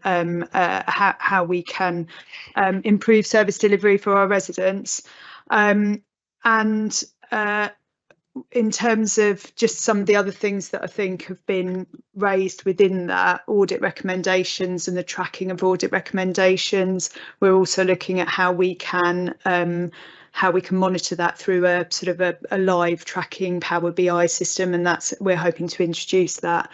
In terms of the LGA peer review, this was addressed by an answer by the leader at full council, and it isn't something that we're committing to at this present moment, for the reasons that the leader set out. We are looking at our finite amount of resources and how we can best organise those with other regulators coming in to look at the council, and with the focus on the preparation for LGR, and the work is sort of underway to set up a programme management function to look at how we transition going forward into LGR. So in terms of resources, it's we're trying to sort of best allocate the resources that we do have.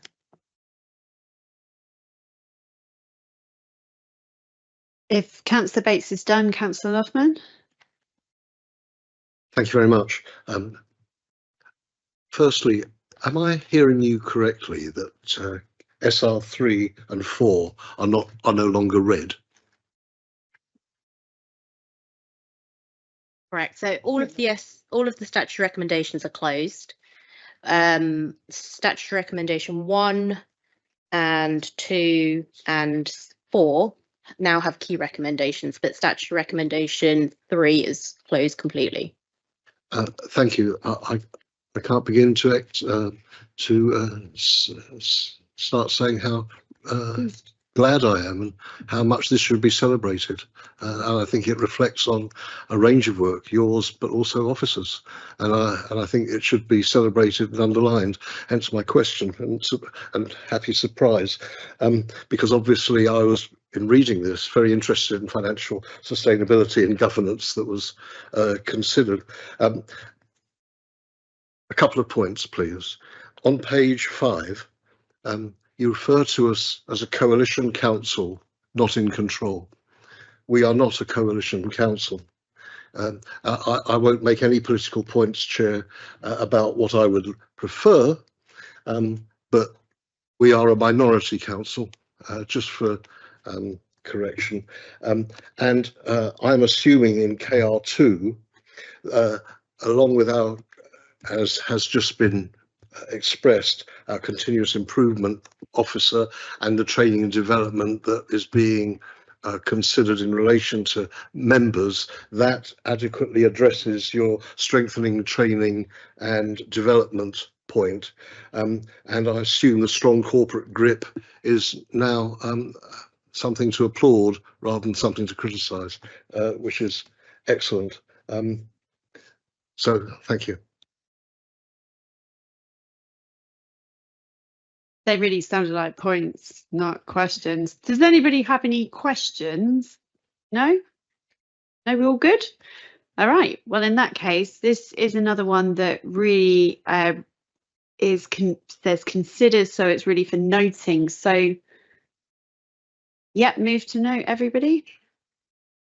Okay, that's awesome. Right, so within the same set of papers, obviously outside of the agenda on the supplementary, we've moved to item number 9 then, which is Grant Thornton Audit Findings Report. Who's taking that one away? There we go. Thank you, Chair. I'll be starting from page 49 of the first supplementary pack that you received. I've used the page numbers that are in the bottom left, which are sometimes quite difficult to read, so apologies if anything I'm pointing out is in one of those. This is our audit findings report and the financial statements audit for the year ended 31st of March 2025. This is a required communication under International Standards in Auditing 260, communication with those charged with governance, which is shown on the front page and as pointed out by the chair is shortened to ISA 260. We have to do that. Hopefully that's the only unknown acronym we've managed in the report, but I'm happy to explain any others that you find as you read through. It's a long document, which I will take as read, but there are a number of items under those international auditing standards that I do need to reference as I speak to you. So the headlines for the audit start on page 54. This confirms, as we expected, where we didn't gain enough assurance from our work. So that's the valuations of land and buildings that we've just talked about, the valuation of council dwellings, and the valuation of debtors and creditors. And we did highlight those areas to members in December 2025 that we didn't plan to do work in those areas. We had hoped we'd be able to do work on the implementation of IFRS 16, but the council didn't manage to fully implement it. So we took the pragmatic view with management. We wouldn't manage to get it done by the backstop date, so no work has been done in this area. As anticipated, we will be issuing a disclaimed audit opinion. This is because we have no assurance over the opening balances in your balance sheet, because last year was disclaimed, and no assurance over the closing balances, as again, we've done very limited work on the balance sheet and therefore have limited to no assurance over the transactions that took place in year. We reference the value for money work, but Sophia has spoken about that. Before I get into the detail, I would like to take this opportunity to thank Helen and her team for all the support that has been given to the audit team to enable us to get to the point where we are today. So I thank you. I'll take you to page 63, which is where the consideration of the significant risks of material misstatement begin. And for those that are panicking at the red traffic light against the risk of fraud and revenue recognition, it was marked as red, as at the time we were writing, we knew there were material adjustments to be processed to the accounts. Doesn't mean we found a fraud, just in case anyone was panicking. So we move on to management override of controls. This is the standard presumed risk in all audits. We'll talk about it every year. We have completed journal testing with no issues arising, but we haven't completed work on a lot of the significant estimates across the accounts. So we cannot conclude fully on management override of controls because we can't confirm whether or not management bias is present in those estimates. I'll take the next two together. It's the risk of fraud and error in revenue and expenditure recognition. These are again presumed risks, but these ones can be rebutted where we determine that the inherent risk is low enough. Given the years of not having an audit, the disclaimed opinions, the delays on bank reconciliations, we couldn't rebut this risk for income or expenditure.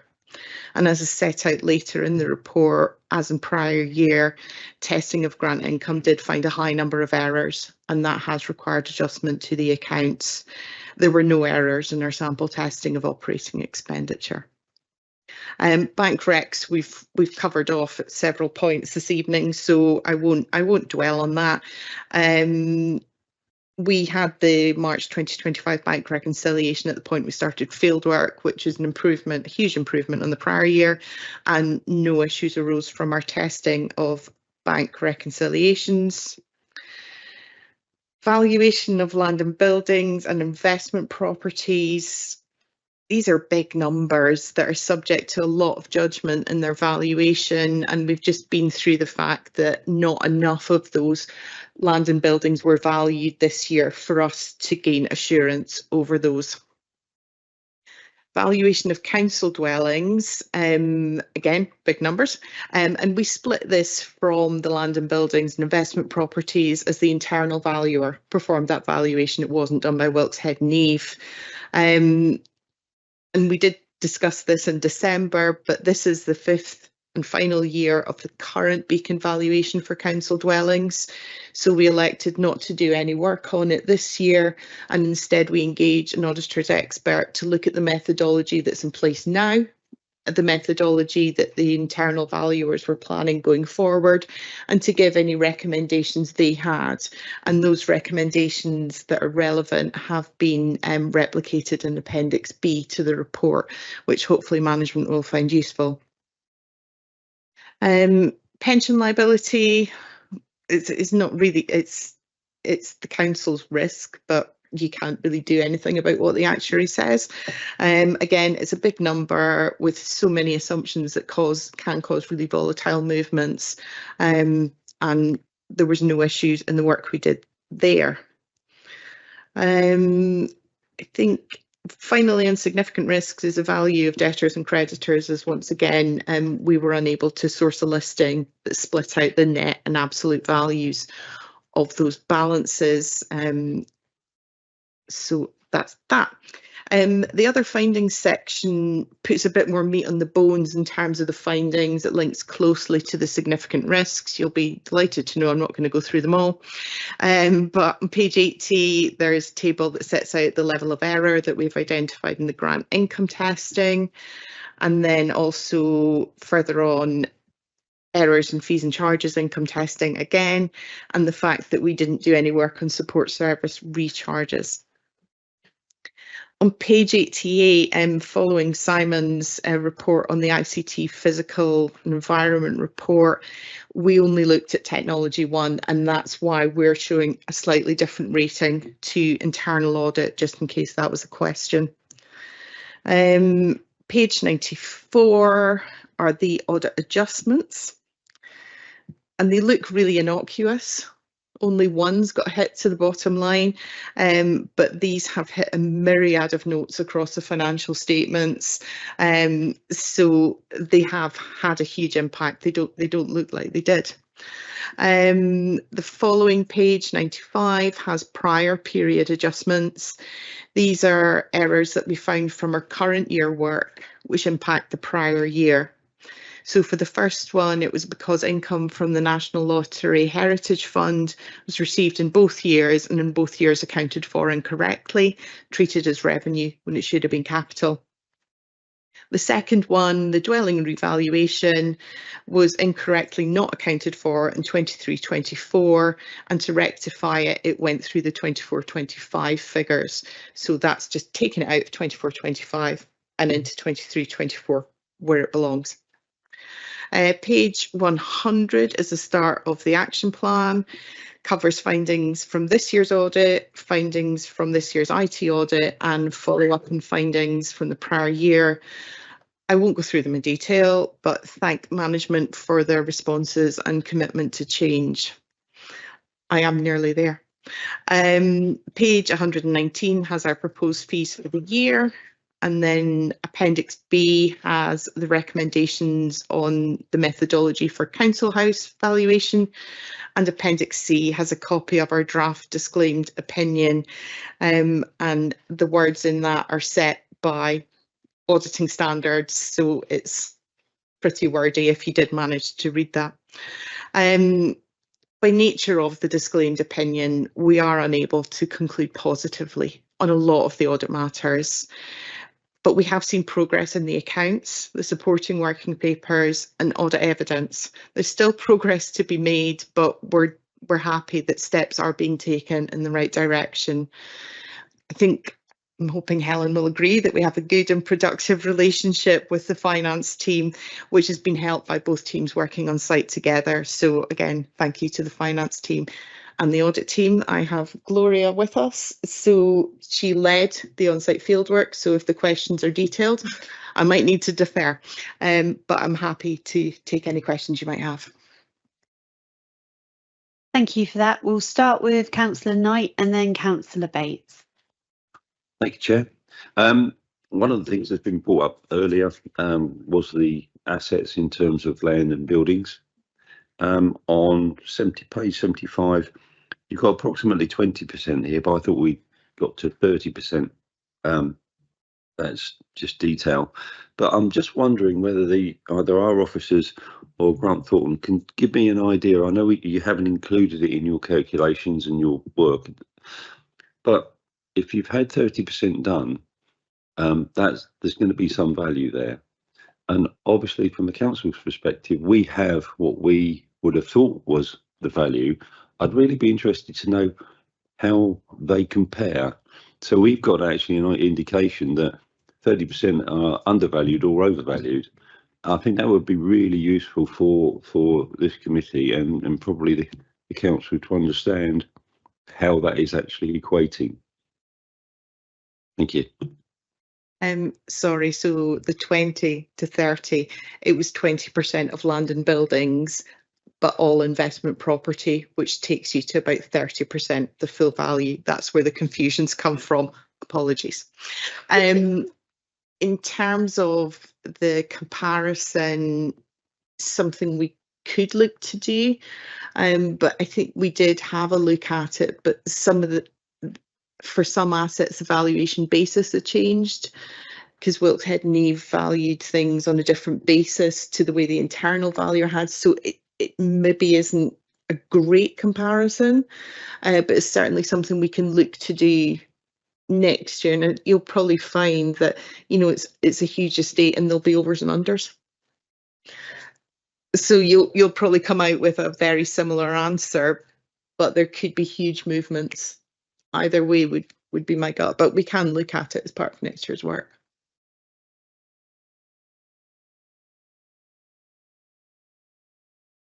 Just to take on, I think quite a few of the bigger assets that were revalued in year did come out higher under the Wilkes Head and Eve valuations. But I think the key thing to note here is we're not a commercial business. We're not looking at selling these assets. If we were, we would go and get Red Book valuations on their current market value. A lot of these are held at existing use value. So, you know, a community centre as a community centre might not be worth much, as a plot of land for a housing development might be worth a considerable amount more.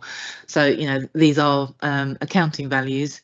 And you know the housing as well is valued, and it has a deduction for because it's social housing in the balance sheet. So there are lots and lots of factors that would impact this. So for me, the priority is to get everything up to date and to a standard where Grant Thornton are happy. I would be reluctant to commit a lot of resource in comparing the what's and whys and the movements.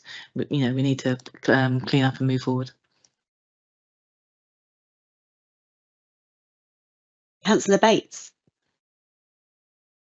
Thank you. I think these are probably more management questions than directed at Grant Thornton, but as a response to their report. First is page 64. In fact, pages 23 and 64, which is on the leases. Given the fact that you had to disclaim for 24-25, is there a timetable and plan to fully implement the IFRS 16 for 25 and 26? Second question is on the debtors and creditors listings, which I think is page 72-24. Will the technology one debtor and creditor listing issues be resolved so that auditors can obtain the insurance that they need?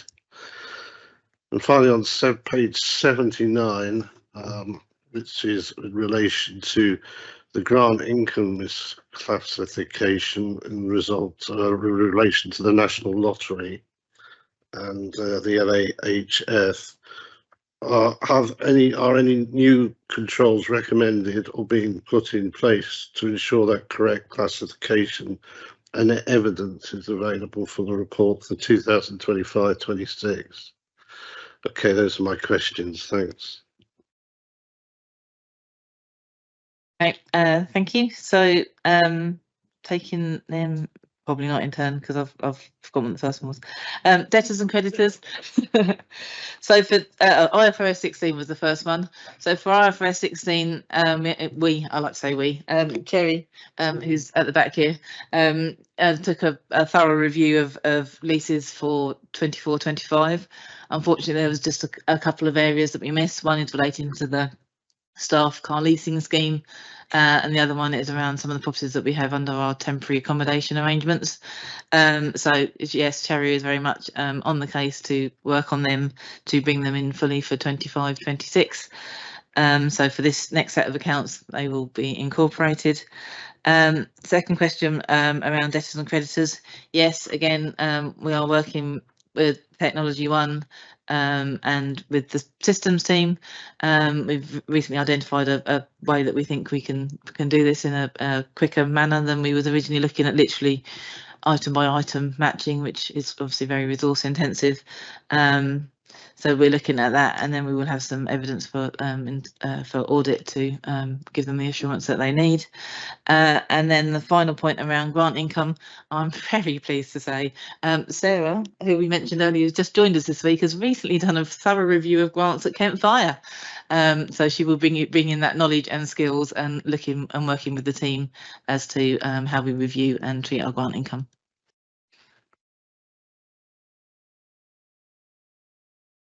Councillor Williams, I think, had her hand up first, then Councillor Loughman. Right. This is a slightly different sort of question. The buildings valuations that you've done on council housing, is that related to council tax valuations? Banding is a completely different thing. Right. Okay. That answers. Sorry, for those that can't see me shaking and nodding my head. No, the council tax valuations are done by the valuation office agency, and they were done in, I think, the 1990s. They were done a very long time ago. So that's where you get your Band D valuation from, etc. The valuations in the accounts are accounting valuations. It's the existing use value that's then knocked down by a set percentage to reflect the fact it's social housing. Knock yourself out, Councillor Loughman. Thank you, Chair. Question really for management. In one part of the document, one person was identified for ICT work, and the recommendation was there should be more than one, and that's being worked to by, I think you were saying about March. In this report, we have 12 folk in development and programming, etc. And the recommendation is that that splits.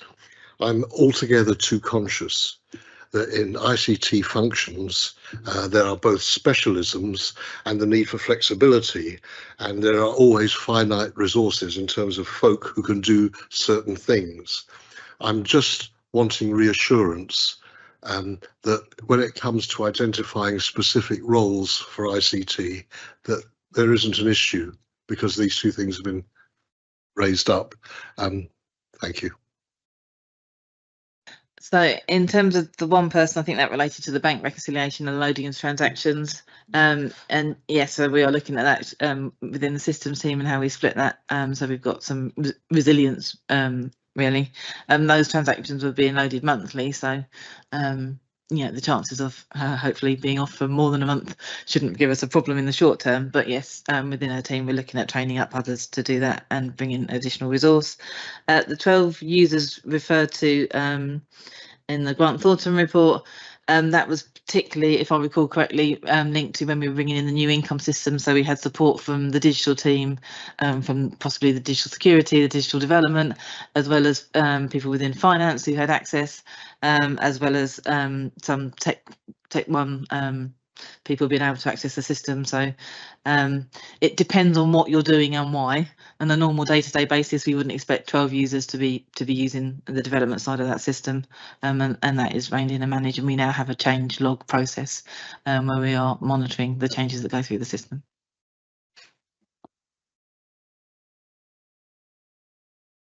Okay, well, I've just got one sort of sweeping general one. Out of all the sort of critical discrepancies that we've got, in order to avoid a further disclaimer in 25-26, which are the ones that we should really be focusing on as a council to resolve?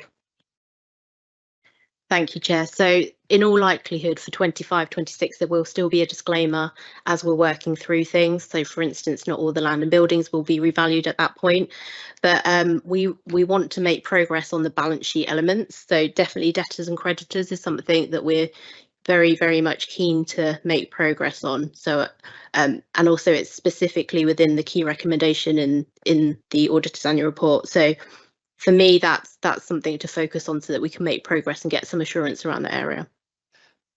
Thank you. Okay, so if we're done with the questions on the report, this one's another one for noting. So could I get some consensus noted? Okay, brilliant.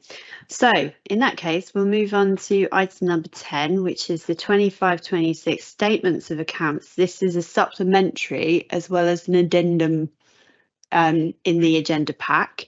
So Helen, are you presenting this? Right. Yep. So this the draft statement of accounts came to yourselves in September, and that was accompanied by the outturn report, which gave us detail of the financial position and the financial activity for the year.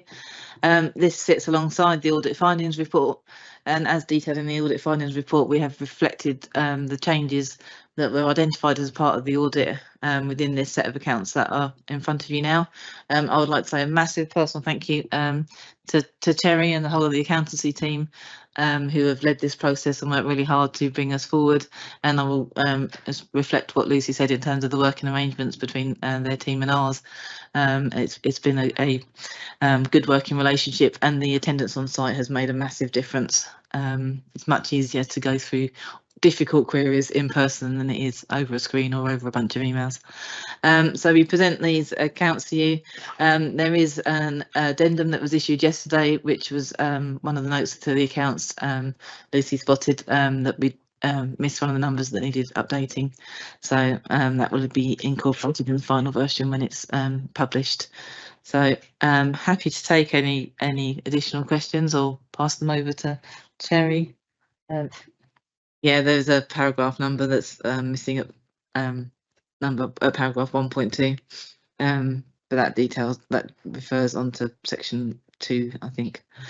But we present these to you for signing and recommendations that they are approved and signed, and we don't mean that we're going to get up and get a pen and a bit of ink, but authority to sign, and we will do that electronically at the appropriate time. Thank you. Thank you, Helen. So assuming everyone's had the time to read them and has caught that, is there any questions from anybody here yet? Councillor Beer, then Councillor Bates. I've been interested ever since we created it in the progress of the smoothing reserve. And I note on page 145, the very first part of the table, which has our 24-25 original budget, 24-25 revised budget, and then 24-25 actual. The fluctuations in the smoothing reserve. Can you talk to us a bit more about the smoothing reserve, please? So the smoothing reserve was established, if I remember correctly, 22-23, and that was to give us some flexibility in terms of when we were uncertain of government funding in particular, and that we would set a budget, and the smoothing reserve would allow us a bit of time instead of making sort of radical decisions. We didn't know what the government were going to impact our funding by. We could use that to fund budgets in the short term, and then make those decisions in a more measured and managed fashion over a slightly longer period. In terms of the 24-25 position, so the original budget was balanced. I would have to look back to find the variances, but during the year we were forecasting a over £1 million deficit. I believe a lot of that was around homelessness pressures, and then at the end of the year the deficit was a slightly lower figure than we were anticipating mid-year, which gives the movement in the smoothing reserve to balance that budget. When it was established, the anticipation was that some years we need to use quite a big bit of that reserve, and other years we'd be able to replenish it.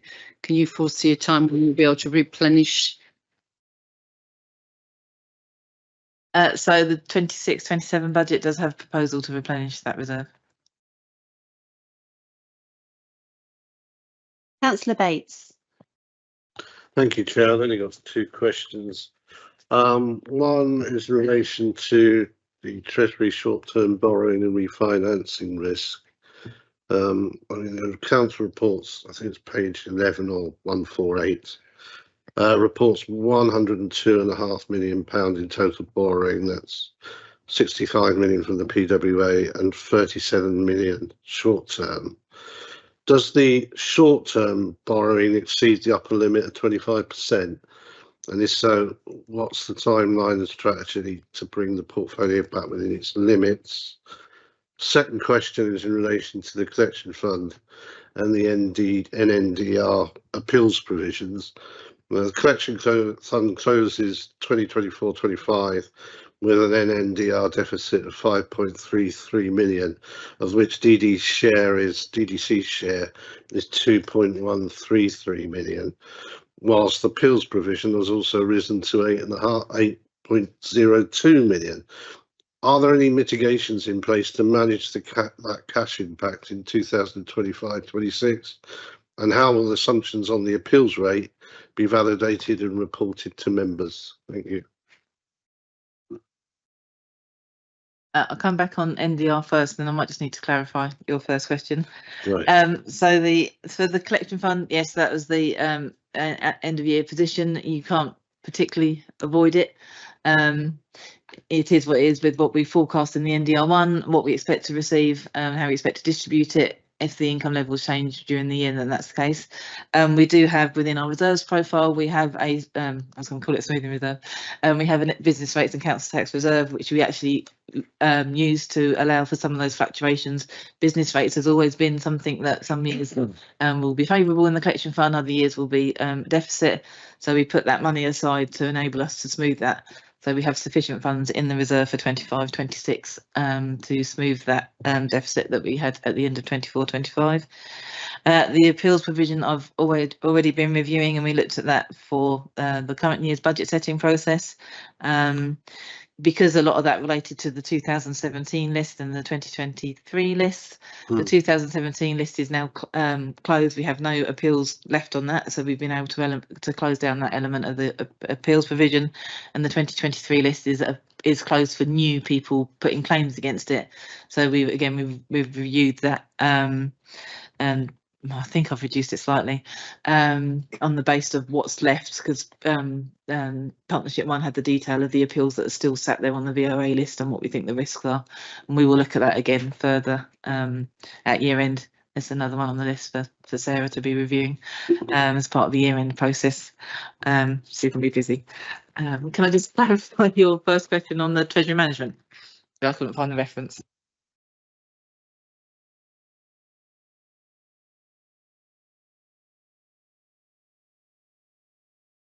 Well, I'll just read it again. I mean, the report shows that there's been 102.5 million in total borrowing, 65 million in the PWLB, 37 million short term.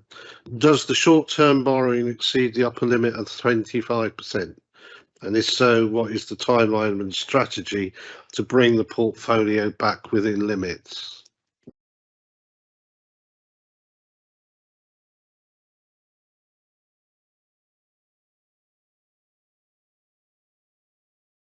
Yeah, I'd have to check the 25% upper limit, and we'll review that as part of the budget process. We've had the training with Army Close. We're following the advice that actually short term at the moment is a better option for us than committing to the long term borrowing, because it gives us more flexibility with the cash flow, with the interest rates and that sort of thing. But perhaps I can come back to you over email on the 25% question. Okay, looks like those questions are depleted. So The wording for this is to consider, but it does require formal approval. So could we get some formal approval on this paper? Yeah, Loughman, yeah, done. Okay, brilliant. Okay, so that is formally approved. So back to Helen again. Item number 11, Treasury Management Q3 Report 25-26. Yeah, I'm going to have a rest and hand you over to Angela. Before you start, Sophia? Can we just cover the letter of rep, please, Helen?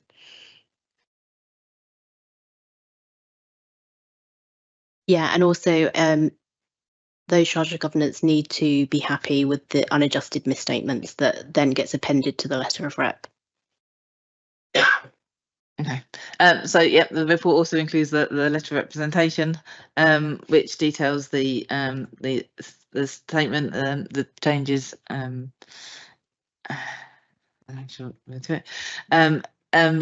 need to be sure that governance committee are happy with that letter and what's included and what hasn't been adjusted within the accounts, so that we can then include that in the final audit information.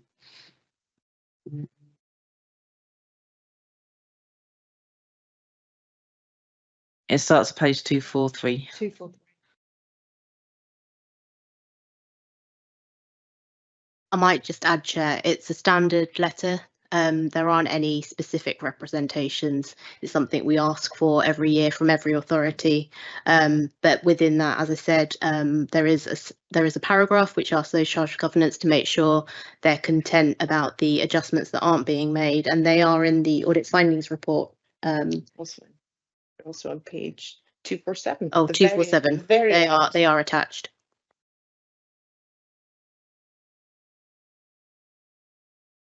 Are we all following? And they reflect the items that we've talked about with the valuations and debtors and creditors and things.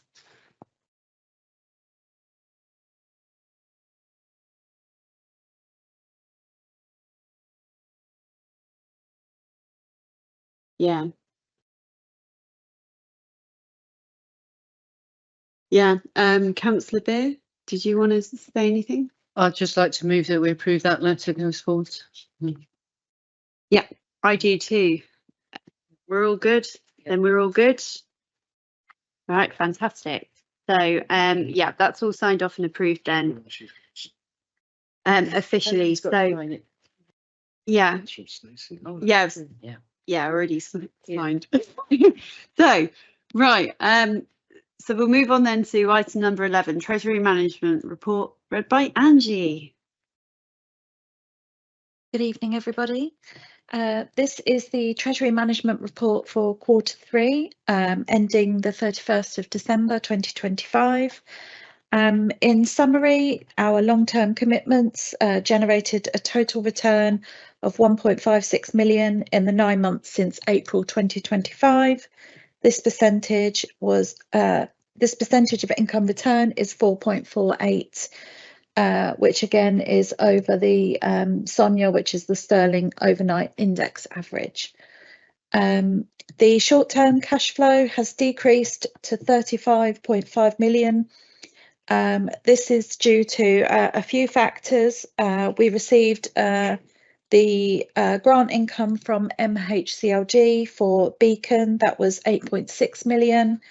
And we have sold a number of properties, 34 in the last 2 quarters, due to the right to buy changes. So we had a lot of people that put their right to buy applications in, and it's taken this long to get through the whole process. So those two came to 3.7 million. So that obviously helped lower our short-term borrowing need. So happy to take any questions. Councillor Beer. I think this is probably for one of our directors and possibly portfolio holder on this one. Of course, it's great to have money in from sale of council housing, but of course it's also it makes it much harder for us to increase our housing stock, which is one of our intentions, long-term intentions. So do we anticipate that sudden increase in right to buy carrying on? Do we think it's been a glitch as people saw the rules were changing and eligibility was changing? What's the thoughts on director and possibly portfolio holder?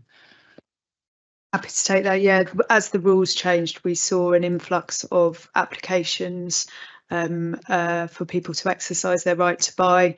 But I haven't got the rules in front of me, but the rules have changed quite significantly. So we don't expect that to continue. And I don't have the figures of how many applications we've had since the rules changed, but I can find that out. I can find that out for you if that would be useful. Can I just follow up on expressing a wish that obviously eligibility has changed and that we have doubled down on checks for fraud and invalid or ineligible applications, because I'm sure there'll be a possibility, a potential there of people applying who might not necessarily be eligible. So I'm hoping thorough checks are done on those purchases. Councillor Williams? I can't see where you list the fact that there have been 35 sales. Where could I find that? Sorry, I might be missing something out. No, it's not in the report. But there was a decrease in short-term borrowing, so there must have been a reason for that decrease. So therefore, I looked on the cash flow to see why there was that decrease, and those were the things that kind of stood out to me, as you know, as apart from our business as usual. So, would it be possible to get that in writing? Something about that, like the total value of the right to buy housing. Sorry, the sales.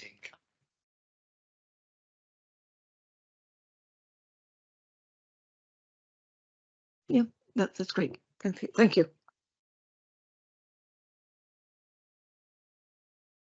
there any other questions? No? Okay. Well, in that case, this is another. Oh, sorry, could I just observe that the training we had preliminary to this meeting was extremely helpful. I'm sure most of us understood most of it beforehand, but it's always good to revisit, and the gentleman delivered the training did a good job. So I'd like to say thank you to staff and others for making that happen. Thank you. Well, I imagine that's probably why we don't have a lot of questions to ask, to be fair. Councillor Bates. Yeah, I'd just like to endorse that, and also I just say to Grant Thornton, I think you arranged the webinar for us. I found that extremely useful and very good. Thank you very much for that. I did get a headache though. I still got one. I particularly like the fact that you could see the other people's questions sort of in real time as well, and they got answered at the end. I thought that was quite good. The scanning to put your question in and thing. I thought it was really good. Okay, so we go back to the fact that this one just needs noting. Can I get a consensus? Right, brilliant. So that brings us up to item number 12, which we have all been waiting for. It's the review of the Constitution. Take it away, Rebecca. Thank you, Chair. As members will see, my ongoing quest to get a report at the start of the agenda is going well. So firstly, please accept the apologies of the monitoring officer. She's unable to be here tonight to present the report, but she's asked me to present it on her behalf. As members will know, every year we undertake a review of the Constitution, focusing on a different aspect each year. The focus this year has been on the changes to the senior management structure due to the appointments of a new director and reviewing the delegations to officers. For this year's review, we also asked members to suggest points to be looked at for the review. These have been listed in the table at paragraph 2.31. All those listed with one exception have been identified for inclusion in the draft constitution. The one that has not been identified for progression is the one relating to the requirement for a seconder of motions in advance of the meeting. It is not felt it would be appropriate for officers to recommend this for inclusion, as it could adversely impact on the ability of individual members to move motions on notice under Council Procedure Rule 13. It should be noted that this practice, though, has been adopted at other authorities with the intent of ensuring that any motion submitted on notice will be able to be debated, as an unseconded motion cannot be debated. If members were to agree the inclusion of this provision, it is suggested that a recommendation be made to Council asking officers to bring forward a report with proposals for implementing it to the May 2026 meeting. The other key points are as follows: general textual amendments. These mainly relate to changes to job titles and changes to senior management structure. If members have spotted any spelling errors or grammatical errors we've missed, please could you email those to me directly so that we can pick those up for the full council meeting in March. Page numbers will be updated as well for the final version. The changes to the articles of the Constitution are primarily related to management structure. And part 3, scheme of officer delegations, changes to the management structure and sorting delegations to directorate to make them easy for officers to find has been the key focus here. The Constitution has previously designated officers as chief officers for the first scheme of officer delegations that did not fall within the definition of a chief officer set out in Article 12 officers. This primarily applied to heads of service who had access to a number of chief officer delegations as a result. To simplify this, the scheme of officer delegation has been specifically amended to replicate those chief officer functions used by heads of service into a new set of delegations assigned specifically for heads of service. As a consequence, those chief officer delegations that remain in the scheme of delegations are assigned only to those officers designated as chief officer under Article 12. While there is considerable overlap with the delegations assigned to heads of service and chief officers, there are some delegations that are only held by chief officers. It should be noted that this does not create any new delegations for heads of service that they could previously exercise under the chief officer designation.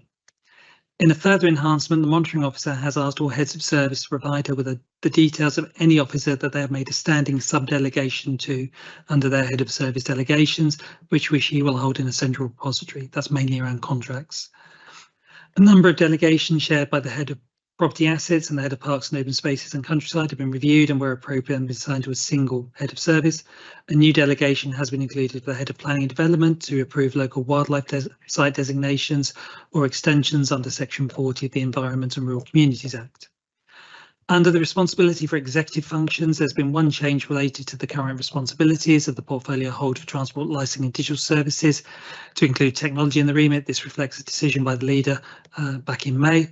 A delegation relating to braderies, etc. has been removed from the same portfolio holder as officers currently have this power as a delegated function, and it's an unnecessary duplication. The last change relates to compensation for complaints relating to executive functions only. For compensation payments over £2,000, the portfolio holder for finance, governance, climate change and environment will have the delegation to award this. A decision notice would be published where that delegation is exercised, and this will be reported via the usual NDPA complaints report as well. Given the decision between meetings could always be done by any cabinet member for this just regularises the process to the member designated as responsible for complaints. In terms of responsibility for council functions, the remit of the Governments Committee has anti-fraud included. This arises from an audit, and references to the recommendations of the East Kent Joint Independent Remuneration Panel have been removed as these are reported direct to the full council. For Regulatory Committee, reference to scrap method has been removed as it relates to an executive function delegated to officers rather than a council function. Finally, a reference to community governance reviews is proposed to be added to the Electoral Matters Committee with the ongoing community governance review. Council procedure rules. There's a change removing members from meetings on the order of the chair. This is because arguably there is no power for the chair to remove a member from the meeting anyway. And there is some clarification around which committees have public speaking arrangements. Finally, it is for full council to approve the proposed changes. It's for the Governance Committee to make recommendations on them to the full council to consider when it approves those. There is a recommendation at the start of the report setting out a recommendation for council. Thank you, Chair. I was about to do a little blurb about that, but since that's already been said, would anybody like to start with any of the changes that have been proposed? We'll go Councillor Beer, Councillor Bates. Thank you, Chair. I'm completely in support of this review and of the proposed changes. Most of them are tidying up or rationalisation in terms of what's changed through the functions of the procedures of the council. I'm particularly pleased to see the change to the petitions scheme, because I think if 1,600 people go to the trouble of asking council to change something, then it should be put through council and considered in a reasonably speedy manner, rather than necessarily going through a committee and then finding its way to full council. So I'm very pleased with that proposed change, and I would be happy to have officers bringing forward a report about the motion on notice so that we can look at it more thoroughly and consider it. So I'd like to move as is. Thank you. I'll bring you in, Councillor Bates. Thank you. Yes, I'd like to second that. I think it's a very good report. I'm particularly pleased myself in that there have been changes to the Constitution to make it more apparent as to what can go to planning committee and what can't go to planning committee. I think that will remove a lot of confusion, and also to streamline the arrangements for deciding what's on the agenda for scrutiny. I'd like to thank Rebecca for the advice they gave me during the that period, and yeah, I think it's a good amendment. Thank you. Sorry, turn my mic off. Yeah, they do. It clarifies a lot of the things that sort of needed tidying up. So in that case, we've had a mover and a seconder. So we're all voting then to recommend the changes. Brilliant. Okay, that's all done then. So that should have, if I've counted correctly, finished the governance committee for this evening. Thank you very much for everyone that has taken part.